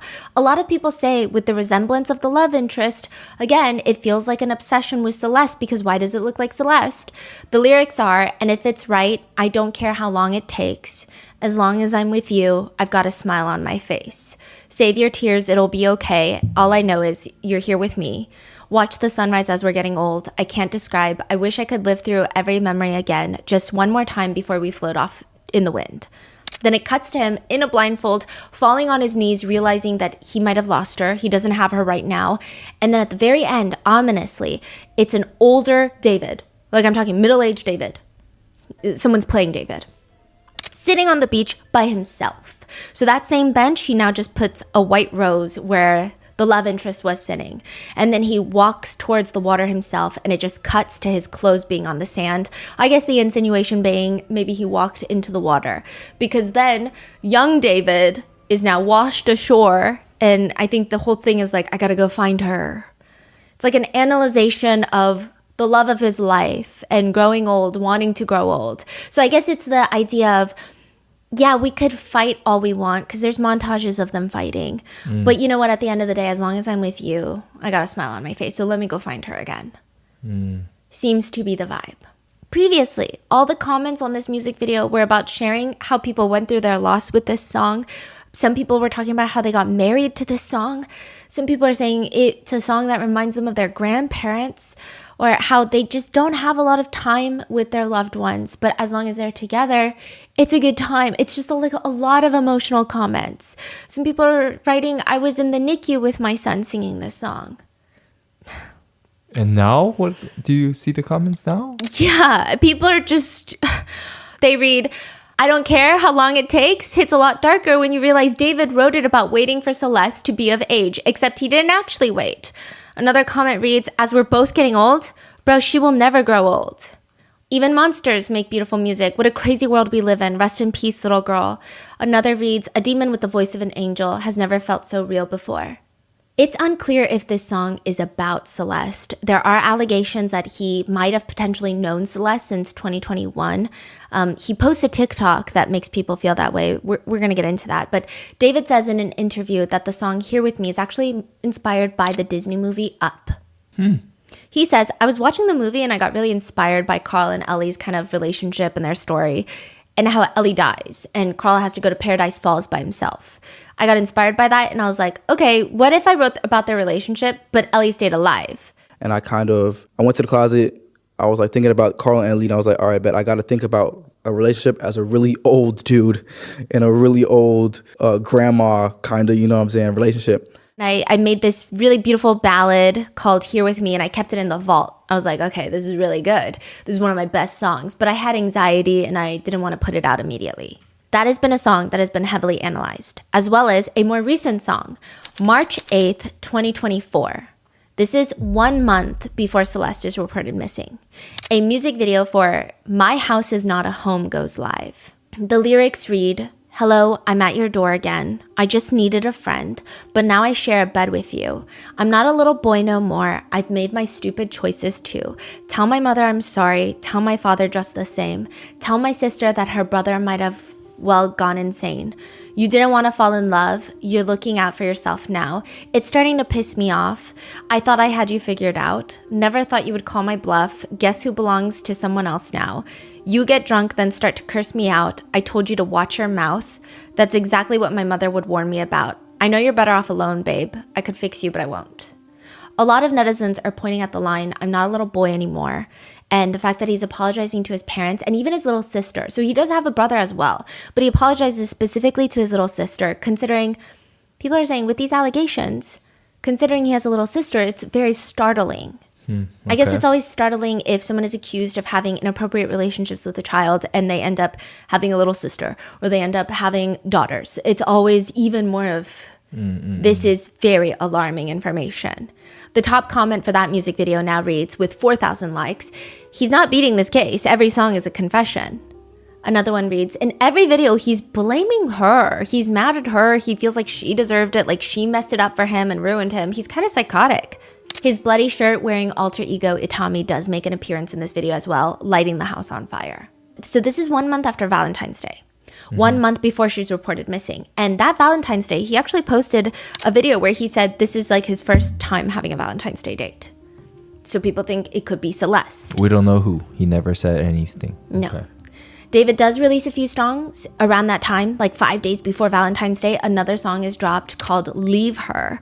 Notable lyrics netizens have obsessed over include, you call me at like 2, I can't sleep, how about you? You want me to come through, I found peace without you. You want what you can't have, but it's my fault, I bought it for you. I can't stop falling for her, did what she want me to, but I still leave her. David says that this song is actually about one of his friends' relationships that he observed, how there was a very big power imbalance. The guy loved the girl way more than she loved him, and that ultimately led them to break up. The same day, he drops another song called 2016. Notable lyrics people have been commenting on read, I'm not the same kid I was in 2016. I was young, I was dumb, now I overthink things. I hate birthdays, they mean nothing to me. I don't celebrate, so don't buy me anything. I don't deserve it, I'm bleeding out on purpose. I didn't care what you said when I was a kid, but you try to ruin my life 1,000 times, but now look at you. David does an interview where he says that this song is to break out of his relationship-driven music so far, and it's like the grungy, gritty, growing up punk rock feeling, which you can hear in the song. But in hindsight, people are saying it's ironic, the fact that he was allegedly dating a child, for him to be talking about what it was like being a child and how you ruined my life when I was a kid, or you tried to 1,000 times when I was a kid, which people find to be rich coming from someone who had the deceased body of a child in his trunk. Additionally, he talks about how birthdays mean nothing to him, but netizens have been overanalyzing one single birthday in this case. There is a connection and allegation that David keeps dropping things on Celeste's birthday. The most frequently talked about one being the music video for one of his most famous songs, suspiciously titled Romantic Homicide, was dropped September 7th, 2022. To give further context, though, and preface, that song was released earlier in July 2022, but the music video to the song was released September 7th, 2022. This is where it gets very confusing. People see the upload date, they see Celeste's birthday on her missing poster, they think, okay, this is a confession, he killed her, confessed to it in the song, that's it. Or some people are saying he knew he was going to do it and he confessed in advance, like life imitates art. But it's really hard to determine. Firstly, it has not been confirmed and signed in ink that David and Celeste were in a relationship, but assuming that they were, it's hard to pinpoint exactly when they started allegedly dating. Some people believe 2021, the reason being that Celeste went missing wearing a pair of Hello Kitty shoes, Hello Kitty Crocs. They are listed on her missing poster. She has been photographed in these Hello Kitty Crocs. Overall, she just seems to have a very strong liking for Hello Kitty. But David seems to also be obsessed with Hello Kitty. Really?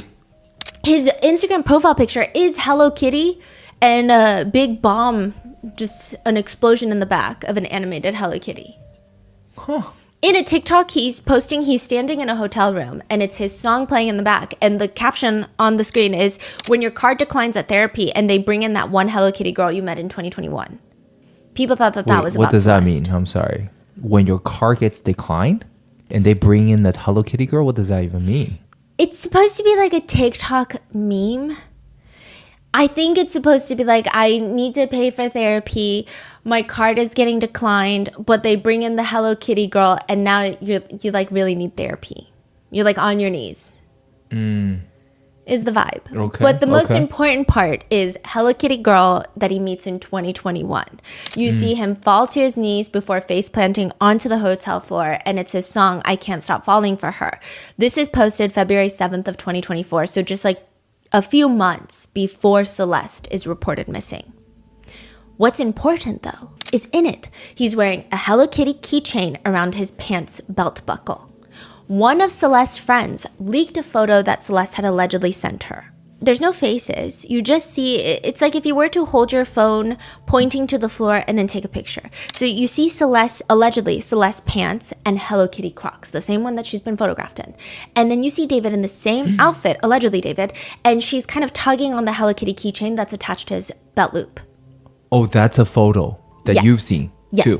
Mm-hmm. And that matches David's Hello Kitty keychain. And the outfit that he's wearing in this TikTok. Oh. And they match the shoes that Celeste was seen wearing and had gone missing in. And that's the photo that was leaked by a friend. Yes. And you haven't seen that photo from anywhere else. So yes, this is like a legitimate photo from a source. Yes, but to say that it is 100% Celeste is hard. Right. But it seems. But a lot of things matches, and it's a unique photo from someone. I think I am being overly cautious. If I were to say my personal opinion, it does seem like it's Celeste. It does. I mean, the odds, there's too many coincidences and the chances of it. But then it is true, like with today's AI, it's Yeah. hard to really tell what's real and not. So, I don't blame you. Yeah. Now, one TikTok David reposts are two people getting married, and everything is covered in Hello Kitty. It looks like a wedding in Japan. And the words are, "This is me and my future wife if you even care." To which the comments read, "She went missing wearing Hello Kitty sandals, ... The way he knew she liked Hello Kitty and then made it into his whole persona is really sick." Then another TikTok from December 2024. This would be 8 months after Celeste is reported missing and 9 months before she's found dead. It shows him waving around 2 Hello Kitty skateboards. And the words on the screen read, "Guess who's building Hello Kitty boards today instead of dropping an album?" In the caption it reads, "Hello Kitty comes first, I don't make the rules." So netizens are like, who is the Hello Kitty skateboard for? Then another one where he is singing to 2 Hello Kitty plushies and hugging them. And the words read, "Me singing to my Hello Kitties because they're the only ones who don't rush me to drop music." Caption reads, "When nobody was there for me, Hello Kitty was there for me." There's another one where he says, "Got a side job cleaning sneakers." And he's washing sneakers outside. And one of them are Hello Kitty sneakers. Wow. And they look like the sneakers that Celeste has been pictured wearing.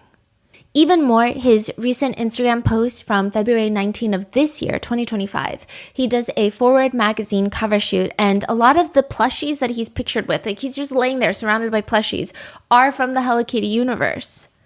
There's another one where he posts a picture on Instagram wearing a Hello Kitty acne sticker, which I will say, I think I have the same ones, so I'm not necessarily one to comment on that, but it's on his nose, and it just reads, "Hello Kitty, good eats, great shows, and new music, heart face emoji." Some netizens find his Hello Kitty obsession to be creepy, with netizens writing, "Hello Kitty is literally for the girls and the gays and the kids, like that's it." So there has been that. I don't know, some people are defending it, saying Hello Kitty is kind of like an edgy thing guys will do these days. It's contradicting to their otherwise relatively masculine, edgy energy. It's supposed to be dorky, cool. But that's not the problem. The problem is Celeste went missing wearing Hello Kitty shoes, so the connection seems to be too strong. And then back to the date of the birthday, there is a Discord message circulating which shows a deleted user on Discord. So it just says deleted user interacting with other people on David's Discord. And on September 7th, 2022, someone tells the deleted user, "Happy birthday." Deleted user responds, "Thanks, babe." Now, David was reportedly having interactions with the deleted user, and this same deleted user was posting a picture wearing a ring and a finger tattoo in red ink that reads David. So people think that this is Celeste because she also has another red ink tattoo, allegedly, according to her family, that reads Shh, which matches David's tattoo. So if they've known each other from 2021, like some netizens believe, him uploading his music video for Romantic Homicide on her birthday in 2022 could or could not be a coincidence. I don't know. I will say that in this case specifically, the number of coincidences that my brain is normally comfortable with has been surpassed. In any event, the music video for Romantic Homicide goes up. This would have been Celeste's 12th birthday and almost exactly 3 years before she was found dead in his car. The music video has been analyzed like it is a piece inside of a museum, and it is a weird music video. The video starts with David wearing a full suit and a white blindfold, laying on the cold cement. There's just rain falling on him. He's singing, "I'm scared. It feels like you don't care. Enlighten me, my dear. Why am I still here?" He eventually gets up, walks towards the train tracks where a train is passing by. And you know how in between the train cars and even the train windows, you can see someone on the other side. It looks like the ghost of a girl wearing a wedding dress. Some netizens believe it looks like Celeste. Some netizens say it looks nothing like Celeste. Others say the vibe is like Celeste. It's just everyone's fighting about it. But regardless, people can kind of agree it does appear, according to all of his music videos, he seems to have a type. He finds the girl, and now she's laying on a bloodied mattress, still in the wedding dress, but she's dead, and there's blood everywhere, and white roses are covered in blood. The lyrics are, "In the back of my mind, you died, and I didn't even cry. No, not a single tear, and I'm sick of patiently waiting for someone that won't even arrive." And that's like just repeated. In the back of my mind, you died. And now there are AI versions out there that now say, in the back of my car, you died, which is inappropriate to say the least. But in the back of my mind, you died, and I didn't even cry. And then at the very end, the lyrics switch to, in the back of my mind, I killed you, and I didn't even regret it. David drops the briefcase that he was holding, or suitcase, and it's filled with bloodied knives, bloodied roses. And the lyrics that are playing is, I can't even believe I said it, but it's true. I hate you. This has been a big part of the conversation online, to the point where this song is at least 3 years old. It's September 23rd of this year. It had its biggest streaming day of all time on Spotify. Wait, September when? 23rd. So after Celeste had been identified. Just like people started listening to it more and more and more, and then... The song is back on charting to Billboard 200. I will say, if I just would not use the song. I mean, people have been posting TikToks to talk about how shocked and sad they are at the news, but they're using his music. So it just doesn't seem like a great choice to be making right now. Some people just genuinely have it stuck in their head because so many people are using it on TikTok. I mean, there was this now viral moment where Kai Cenat is like having his mafia-thon. And I think like someone was accidentally like singing, or like, I don't know if they were scrolling through TikTok, but he starts singing 2 words of it, and then he stops himself and he looks very stressed out. Obviously, it was unintentional, but I think that's just to tell you this song was very famous. Yeah, this is really interesting. A big song. Now, there's one fan of David's who analyzed the lyrics prior to all of this happening, and he says, David constantly feels like he's the only one in a relationship. He's constantly telling his love interest that he feels unimportant and unappreciated in the relationship. One of the biggest downfalls in a relationship, if not the biggest downfall. You spend all this time dealing with people, whether it be your boyfriend, girlfriend, best friend, husband, wife, or close friend, or someone else, just to be treated like you don't even exist. It got to the point where he hated her so much that he wanted to kill her, which is a bit crazy if we're going to be real, but also kind of real if we're going to be honest. This analyzation comes before all of the recent news, so it's very interesting that this is how people have been taking the song prior to even. The host for Mahogany, a podcast, they interviewed David. This was uploaded May 9th, 2025, a few months before Celeste is found dead. He plays Romantic Homicide, the music video for David, and David says, that was a fire song. That's actually crazy. This is the first time I watched the music video all the way through in maybe a year and a half. That's nuts. He said the instrumental for Romantic Homicide just stuck with him. I sat down and I freestyled the entirety of Romantic Homicide in one take. And after I made that song, I showed it to my mother, and she was like, the song's too violent and too sad. You're not releasing it. You're not talking about killing people in your music. Not my son. And I was like, wait, I might be onto something. Netizens think that comment is now ironic because the whole internet believes that he killed someone, not just in music, but in reality.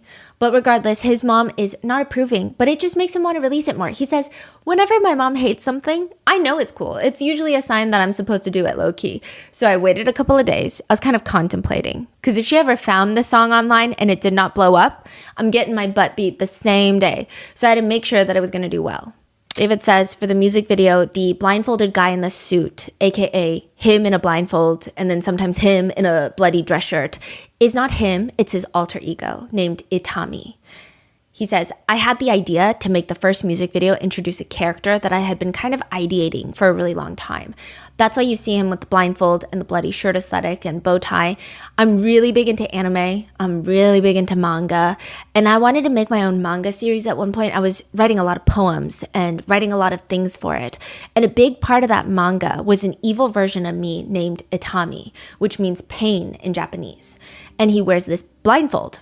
He's basically an agent of chaos and kind of my alter ego.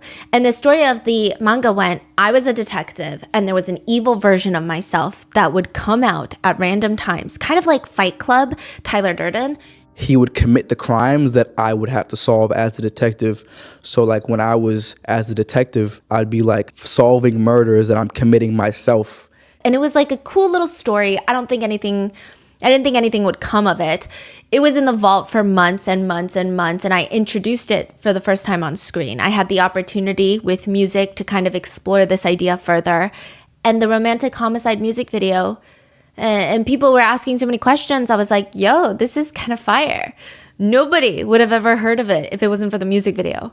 But at the time, Itami was a staple of this music video, and you kind of see him throughout the entire thing. He's holding the knife, with the bloody thing. You got the girl that's basically the ghost of the person that he killed. It was his first victim in the manga, and I put it all on screen.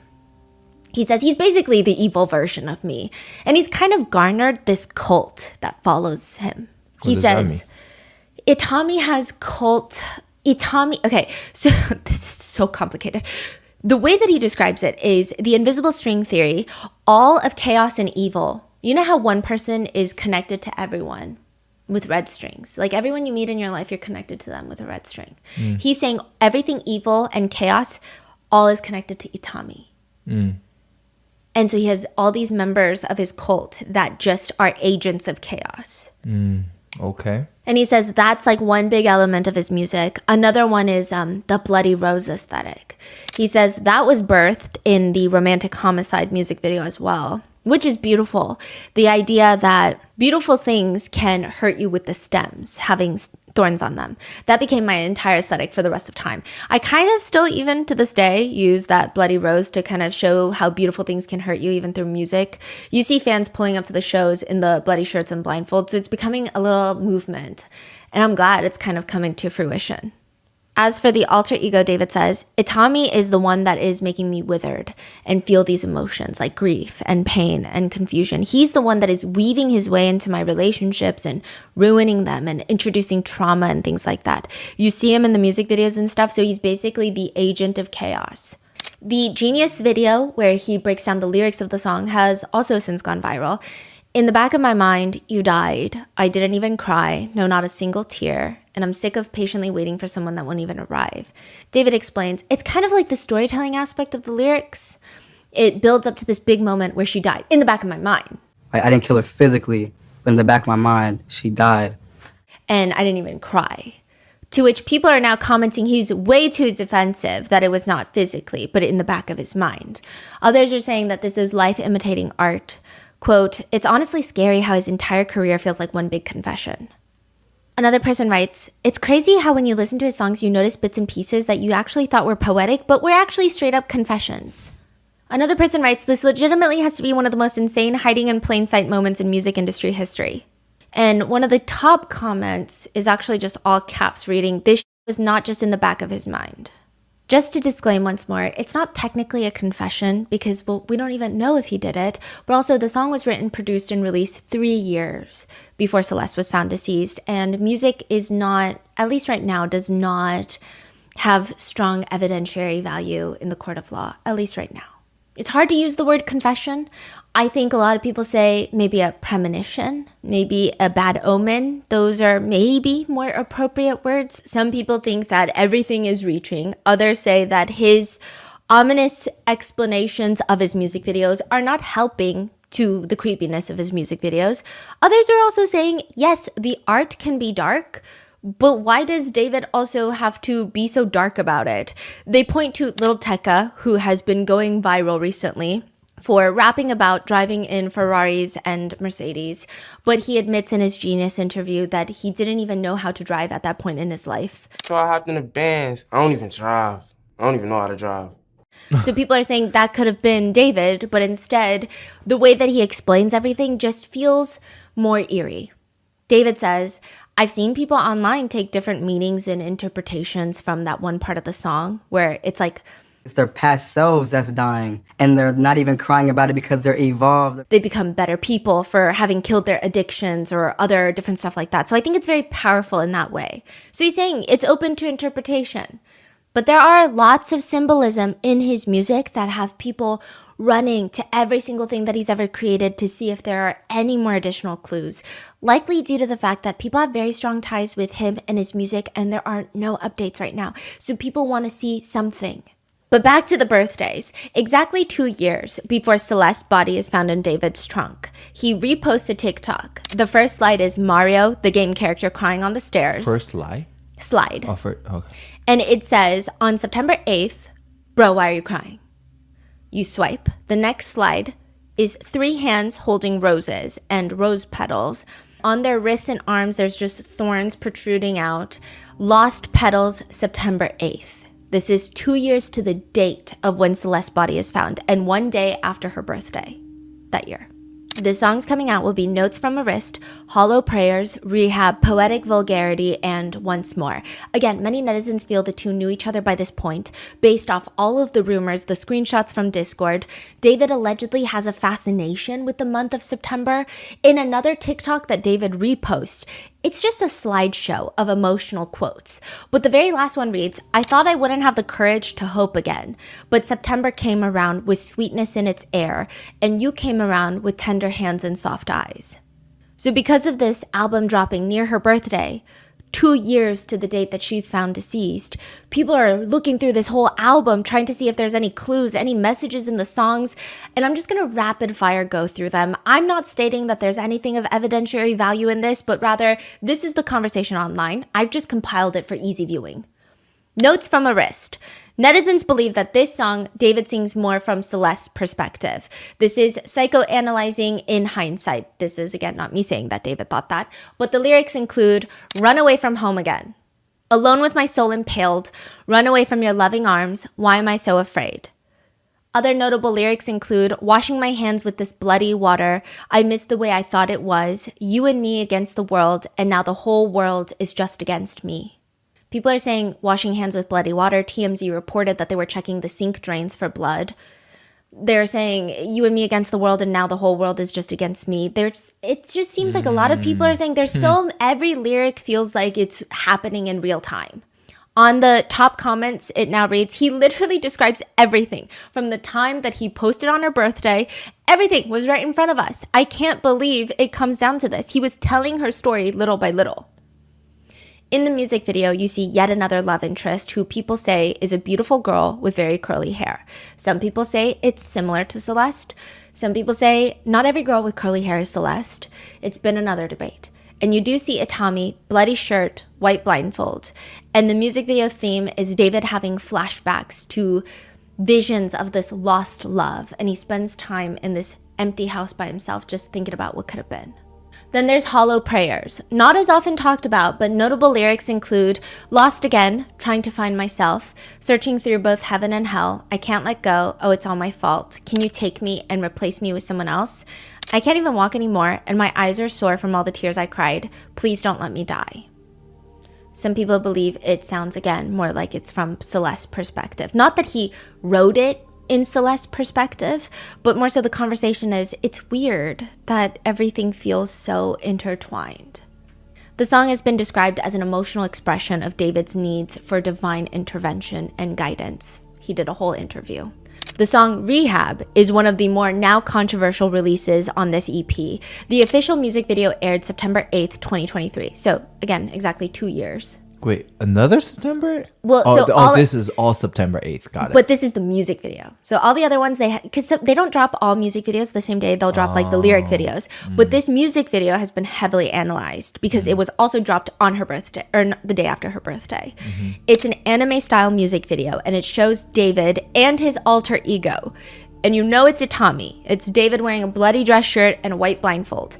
It's got this animated Itami and animated David. They're fighting. It looks like they're at odds with each other. It's giving Jekyll and Hyde.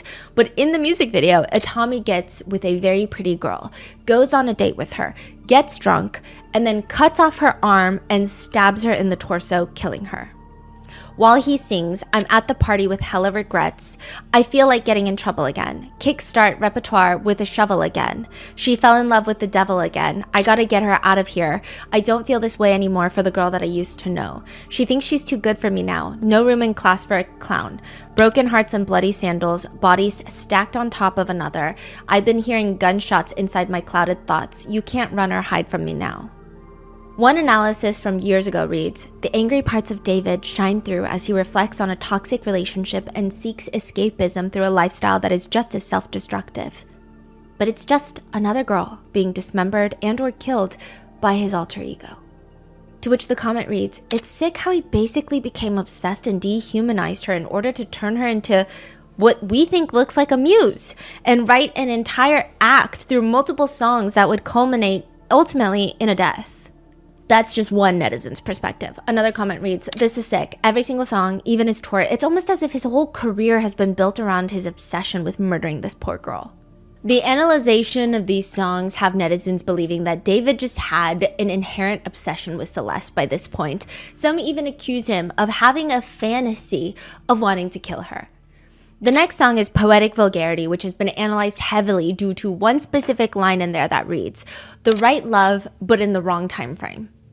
Which netizens believe in hindsight, it's almost like him romanticizing an inappropriate relationship. There's also a strange menace in his lyrics. The song expresses that his love interest didn't tell him that she's leaving him. So naturally, he calls her a, quote, "heartless woman, time-consuming, headache-inducing whore. That's all you are, that's all you ever were." He does say, "Sorry for bruising you up with my words, but you did the same." Others are pointing out that there's a lyric that reads, "Heart too small, you had to push me out." And they comment small, as in like a kid's heart. Others comment, "Imagine calling a 13-year-old a whore." Or others are pointing out the lyrics, "And biting your flesh, how does it taste? I still remember the kisses you gave to a broken boy, drown out the noise."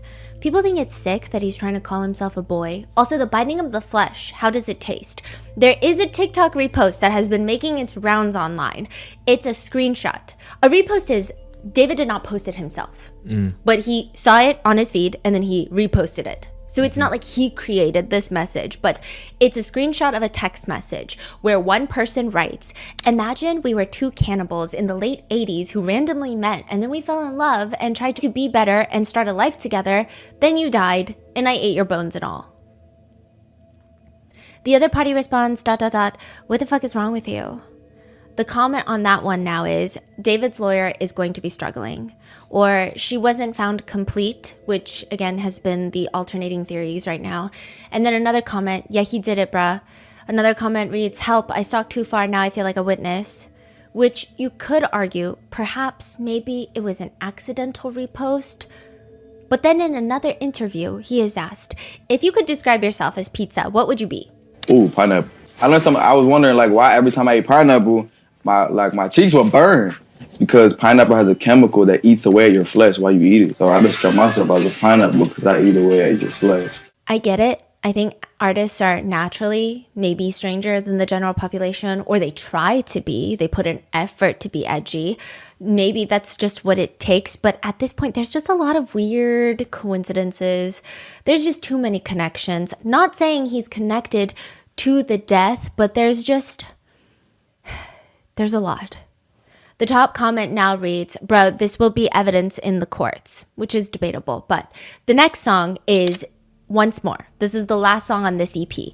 The melody is soft, sweet, even retrospective. But again, it is all about heartbreak. Lyrics read, "I love you, 3 words I don't say anymore. Picking my mind up off the floor. Will I put it back in my skull?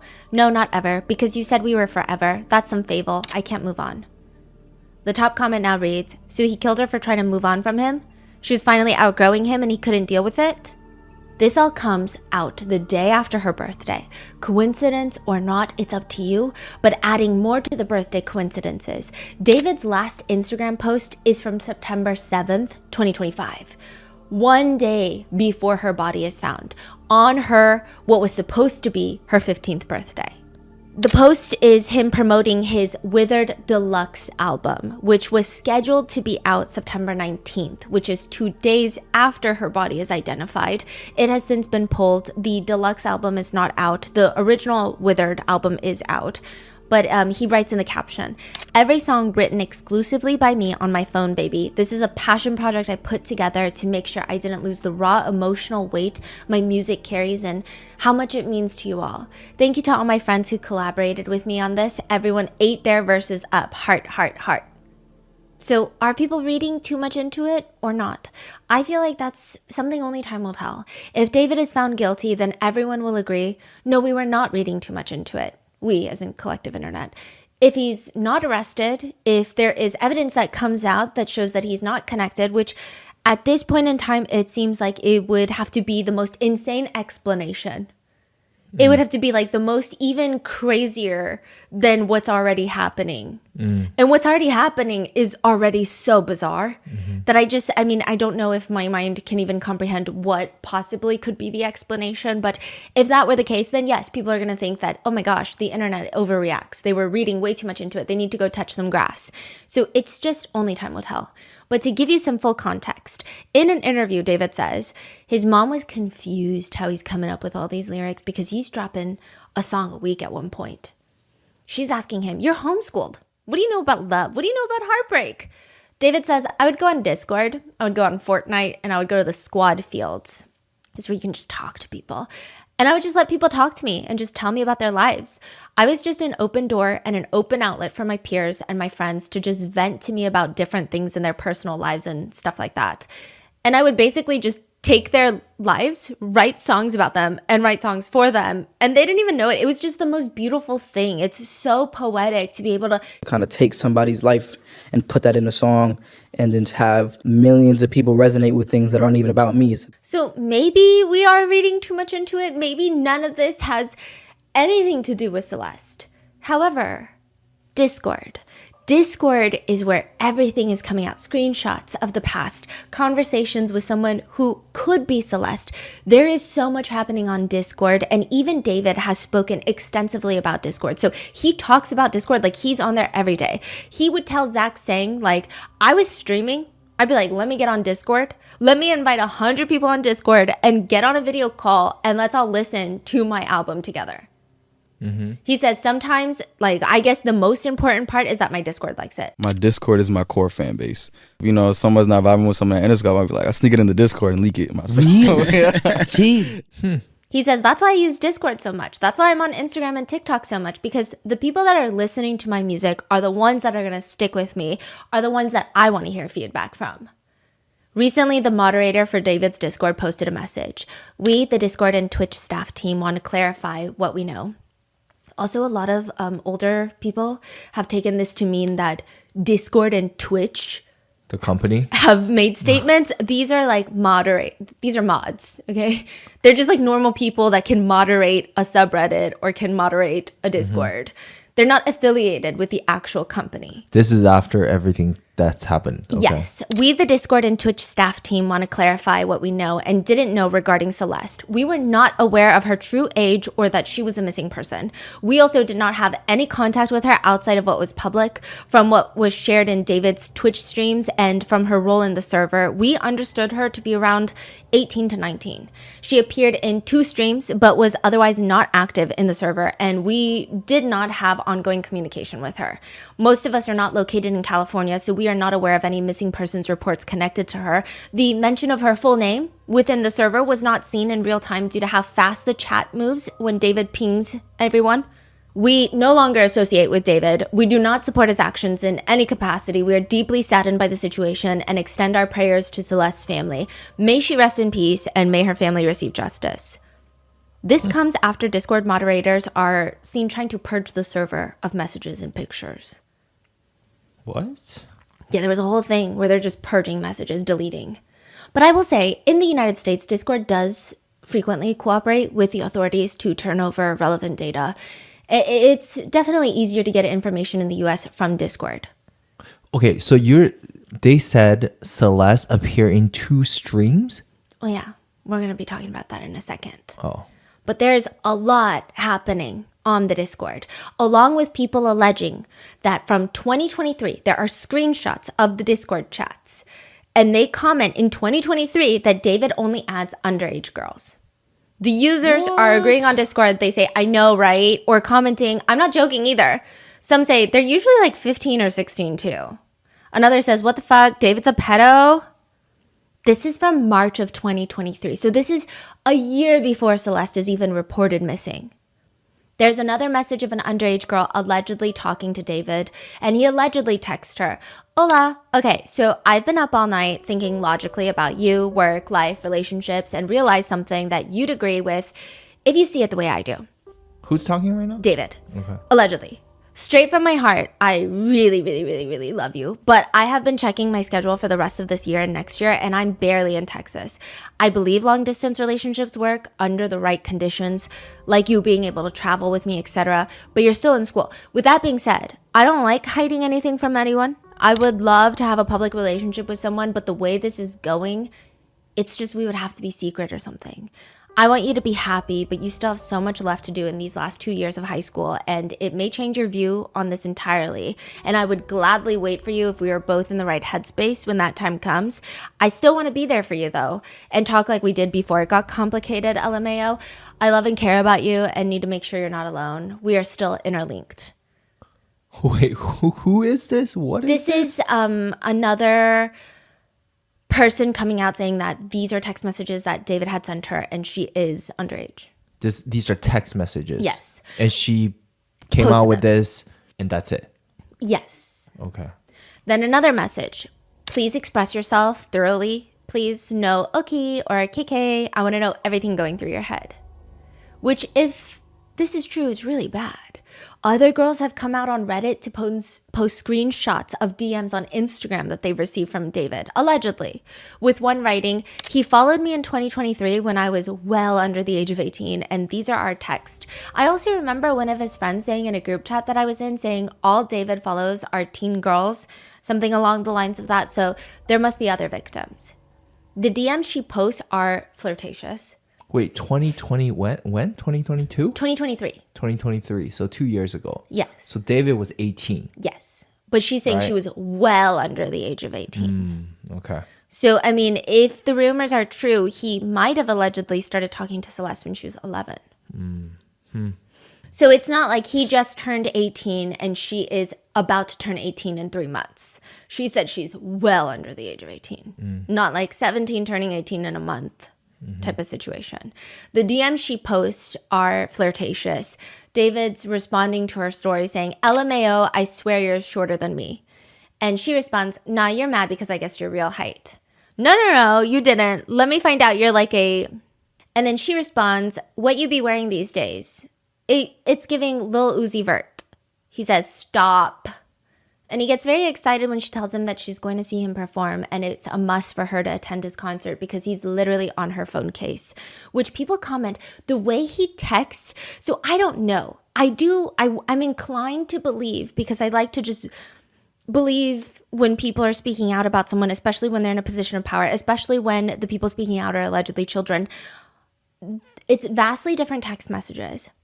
Obviously, one of them is a much more serious message. So it makes sense that they have different cadences and different tones. But it's not so different where it doesn't seem like the same person. However, one thing to know about these DMs that I find very scary, if they're real, is the way he texts is like an underage girl. People believe this is his way of disarming children. He doesn't text like a love interest. He doesn't text like someone maybe older. He texts like an underage girl, like a fellow girlfriend. I don't know how to describe, like the stop, like let me find out. It just feels very girl to girl almost. I don't know, people were pointing it out that it's very interesting.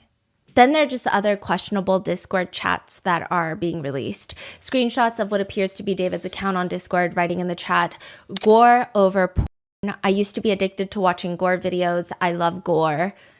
But one of the more heavily talked about messages from Discord is August 15th, 2024.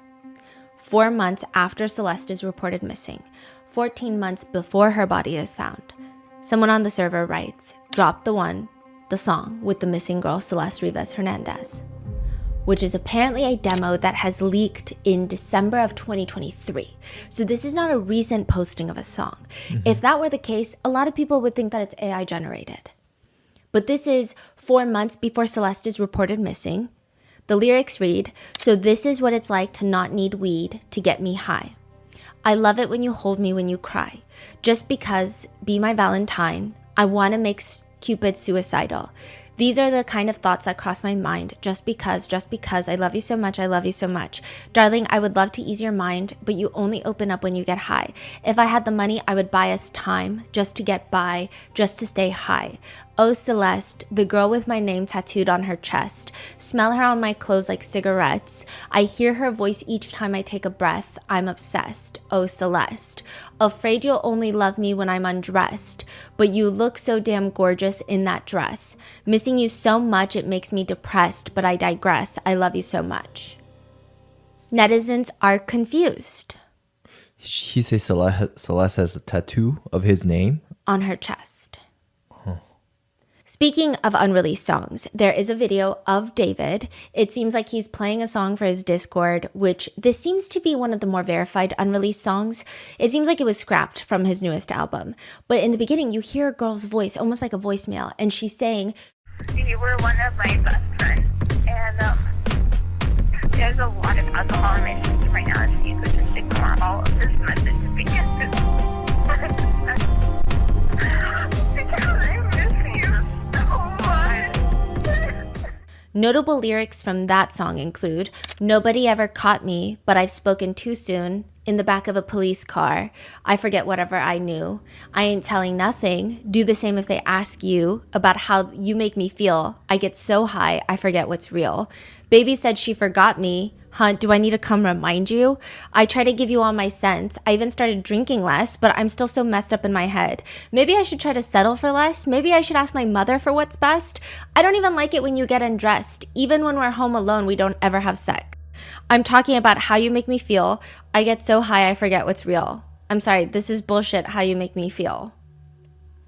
I mean, are these just songs or do they all have a deeper meaning? I guess it really depends. Even David switches up his answers. In some interviews, he said, some artists are very particular about the way they make music, and if it didn't happen to them, then it's not a song. Music is such a universally understood language. Like, you could write about anything and somebody will understand it. Somebody will connect to it, The first couple songs I wrote were even about me, He says in an interview in 2023, if I'm watching someone or even I'll see somebody else. I'll see somebody walking down the street at a parking meter and I will plan out the rest of his entire life. And I become that guy for a day and I write a song about him. I try to get every perspective I can, every possible perspective, every possible viewpoint. In a TikTok, he straight up writes, me writing love songs without ever literally experiencing love, tongue emoji, silly face emoji, goofy emoji. But then he also says, because I'm writing at this point about myself and my emotions and my vulnerability.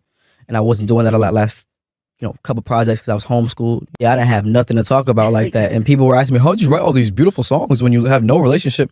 I was like, man, I'm a prophet, bro. I just spoke it into my own life. It was a prophetic thing that I was speaking about heartbreak and love and all these things I had never experienced before. But then I actually experienced them. And it's like, yo, I really said this about myself 2 years ago. Which is what people also are saying is kind of creepy. They were going through his songs and they were saying, what's happening now? It seems like he was planning it, fantasizing about it, speaking it into existence, predicting it. Zach Sang asks him in an interview, but is it what you really expected? Heartbreak, love? It's weird because I have such a weird view and take on situations like that because I'm always looking for writing material in these types of things. So instead of taking it to the chin, being like, oh my God, I'm heartbroken, I go straight to my phone or BandLab, go straight to the studio and write about it. I never actually fully process situations like that because I'm always expecting it to happen. And then as soon as it happens, I'm writing about it.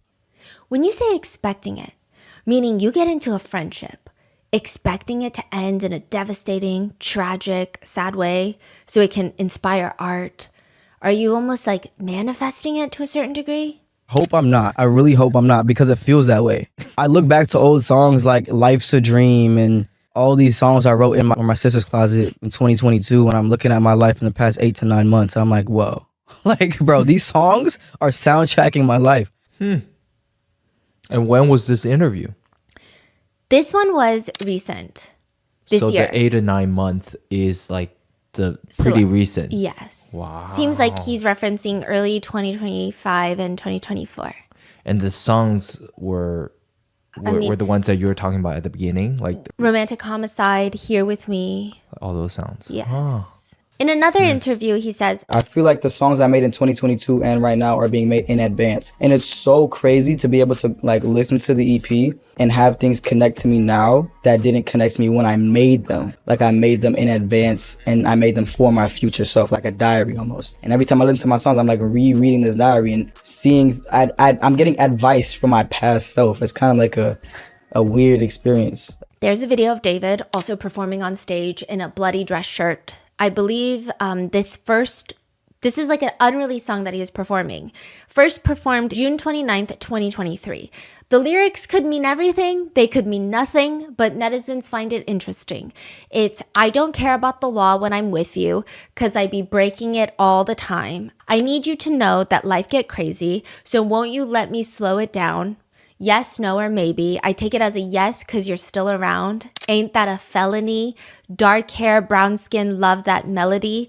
Baby, if you look up for love, I think they're selling it on the corner of the street. That's a felony. Wow, that's wild. Then a new screenshot starts making its rounds from February 26, 2024, 2 months before Celeste is reported missing. On a TikTok that David posts, a user by the name of Robin comments, waiting for LAPD to get your ass for messing with a 13-year-old girl. Thumbs up emoji, cat shock emoji, cop car emoji. This is like at the time? Yes. This is on Instagram? This is on TikTok. In his comment section. This is like 2 months before Celeste is reported missing. What? So there are people already know stuff. Yes, and that's where are these people now? They're not speaking out, right? Not publicly. What? We don't know if they are. I mean, I think. Wow, and people couldn't find who this person is who commented it? There was another person people found, and I'm going to be talking about it later, but he felt like he heard a rumor, he repeated it, and then everyone was explaining to him it's not true, and then he felt like he was trying to ruin someone's career. He honestly felt bad about it. What? Because he was like, oh, it was like I was wrong. Turns out he doesn't believe he's wrong anymore, along with the rest of the world. But it's just wow, okay. I don't think that people had concrete evidence, and the ones that did, I don't think anyone was willing to listen to them. February 2024, Celeste would have been 13 years old. So this is, the timeline is kind of making sense. But the more damning piece of evidence that has been circulating is a live stream of David and who appears to be Celeste. This is apparently from January 2024, 3 months before she's reported missing. It's a live stream of David and a girl sitting in a kitchen. The girl looks young. She's wearing giant oversized eyeglasses. She has curly hair. She has a hood covering most of her face. He's reading the chat out loud. Pray for his career, chat. He looks at the girl next to him and asks, are we done? Are we done? And she responds, we need to delete this. David calmly says, mods, can we delete all the VODs? And as soon as the stream ends, delete the stream too. Can we delete everything? What? We need to delete this. Mods, can we delete all VODs? And then as soon as the stream ends, delete the stream too? The girl who looks to be Celeste, is rumored to be Celeste, is giggling a little bit, but it looks more like an uncomfortable giggle. But someone in the comments writes, nah, you going on Epstein list. David is dramatically saying, yo, wait. And then the girl tells him to read a separate comment because it would be mean if he doesn't answer. It's like a fan comment. It's a nice comment. And then another segment of the video, he puts his hand on the girl's shoulder and said, I media trained you.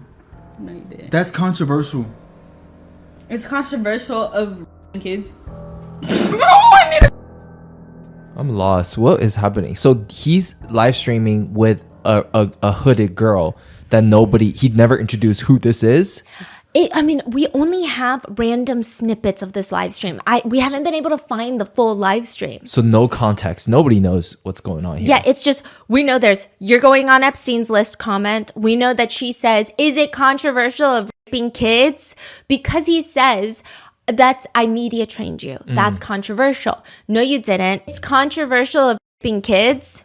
So she's basically calling him out saying, no, you are controversial for kids. Basically, that's what the internet is insinuating and gathering from this live stream.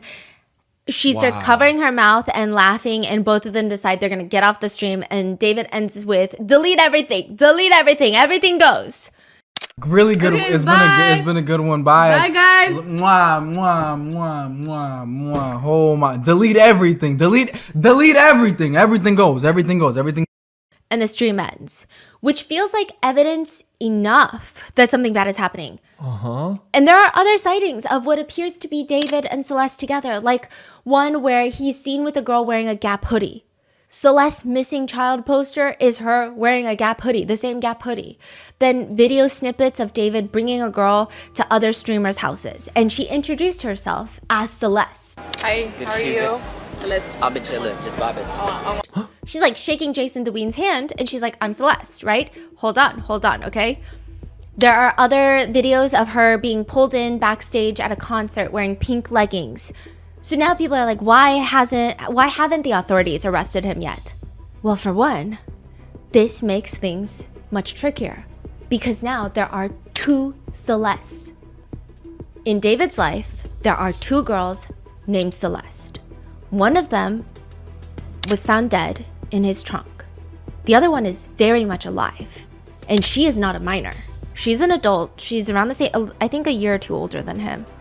And she has even changed her Instagram bio to a different Celeste. That's it, a different Celeste, literally, quote. She has not made any public statements. She has not come out to say David is innocent. He doesn't know the other Celeste. It's me all along. I'm the Celeste that he's been dating since 2021 or 2022 or whenever. But there are two Celestes. And they were dating? That's what it seems like, or at least they're together a lot. There's lots of theories about these two Celestes. And so every single piece of media, every single picture, every single video, it's the comment section are just netizens fighting of which Celeste it is because it's so hard to tell. I will say with this live stream where she says, is it controversial raping kids? It feels like it's the deceased, the victim Celeste. Just because when you, like I saw someone analyzing her dimples, which are very specific to her. So it seemed like it might be the younger Celeste, but it doesn't really matter if it's 14-year-old victim Celeste or the other Celeste. Some people call her decoy Celeste. Some people call her the other Celeste. Some people call her the second Celeste. Either way, it's just a weird situation. Even if it's either of them, it's bad. It's the fact that she said, right? Yes. Is it controversial to kids? Like, so it's either, hey, allegedly, this is what people are gathering. It's either, hey, you did this to me. Is that controversial? Or it's, hey, you did this to kids. Is that controversial? Which either way, it's a very weird live stream that is very suspicious. So now there are pretty much confirmed two Celeste who, by most netizen opinion, they look similar. And what's even weirder is that there have been, and I'm going to break this down later, there have been, it's not confirmed, but I will say general consensus, general opinion. There's like, okay, some pictures, generally, people think it's the victim Celeste. Some pictures and videos, people are kind of all in agreement that it's the other Celeste.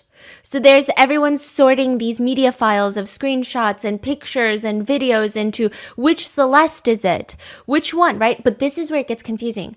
Both of them wear the same things, and people find that very weird. For example, the other Celeste has been allegedly pictured wearing the same exact Gap hoodie.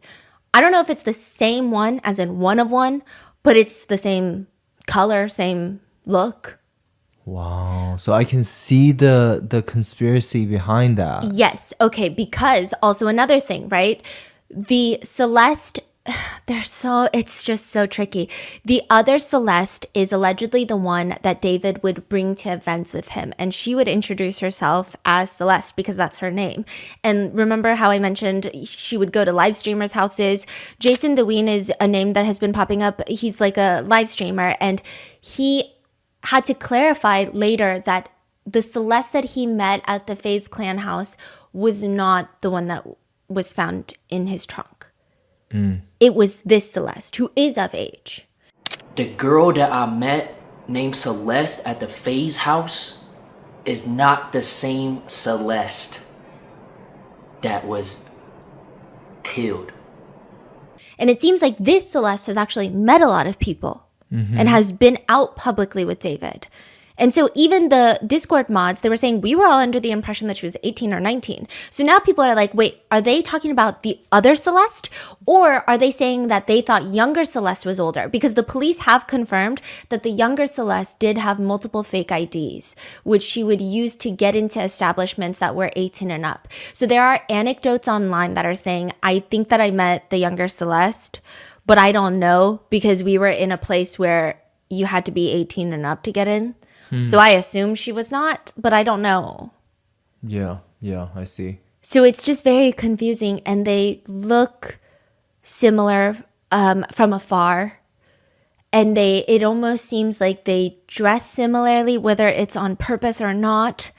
Wow. And it does seem like the other Celeste is more publicly out and about with David, whereas the deceased, the victim, it does feel like if they are connected, he's just hiding her. And that's why there's this one video of a girl that looks like Celeste wearing pink leggings, and she's being rushed to backstage of his concert. And she's got a hood over her head. A lot of people are in agreement that is the victim Celeste, because she seems like she's hiding. She seems like she's not trying to be seen. Yeah. Whereas the other Celeste, she's at a live streaming house, the FaZe Clan house, and she's like shaking live streamers' hands, being like, Celeste, I'm Celeste, I'm Celeste. Right. So this is online public information that David is dating Celeste or is close with this woman named Celeste. And this other Celeste is literally in every streamer's live stream. People are seeing her? Yes, there are clips of her in streamers' live streams. I see. And her name is also Celeste Herrera. Which those streams are reaching like, I don't even know, like the whole world. Versus at the concert, arguably it's more private because you get like a few thousand people versus streams, you get like the whole world. And so people are saying in the Discord chat where people are saying, oh, he has a girlfriend, her name is Celeste, she's very pretty. People don't know who that's in reference to. But then there are the ones on Discord that's like, drop the song about the missing girl, Celeste, that drops her full name and says, drop the song about her. Then it's like, okay, wait, so now it's getting tricky to discern which one. On top of that comment that was like, LAPD is going to get your ass for dating a 13-year-old girl. It seems like the whole world did not know he was dating. A group of people close to him or had business relations or had collaborations with him, knew him on like a maybe creator to creator or musician to musician level, maybe have come across Celeste that is of age. And then it seems like a very small group of people, if true, if they were dating, knew about Celeste, who was found deceased. Yeah. So it just makes it very tricky. And there is a question of, again, what are the odds that he's connected to two Celestes that look similar, that both wear Gap hoodies, that both like to wear specific glasses and dress specifically, or is this intentional?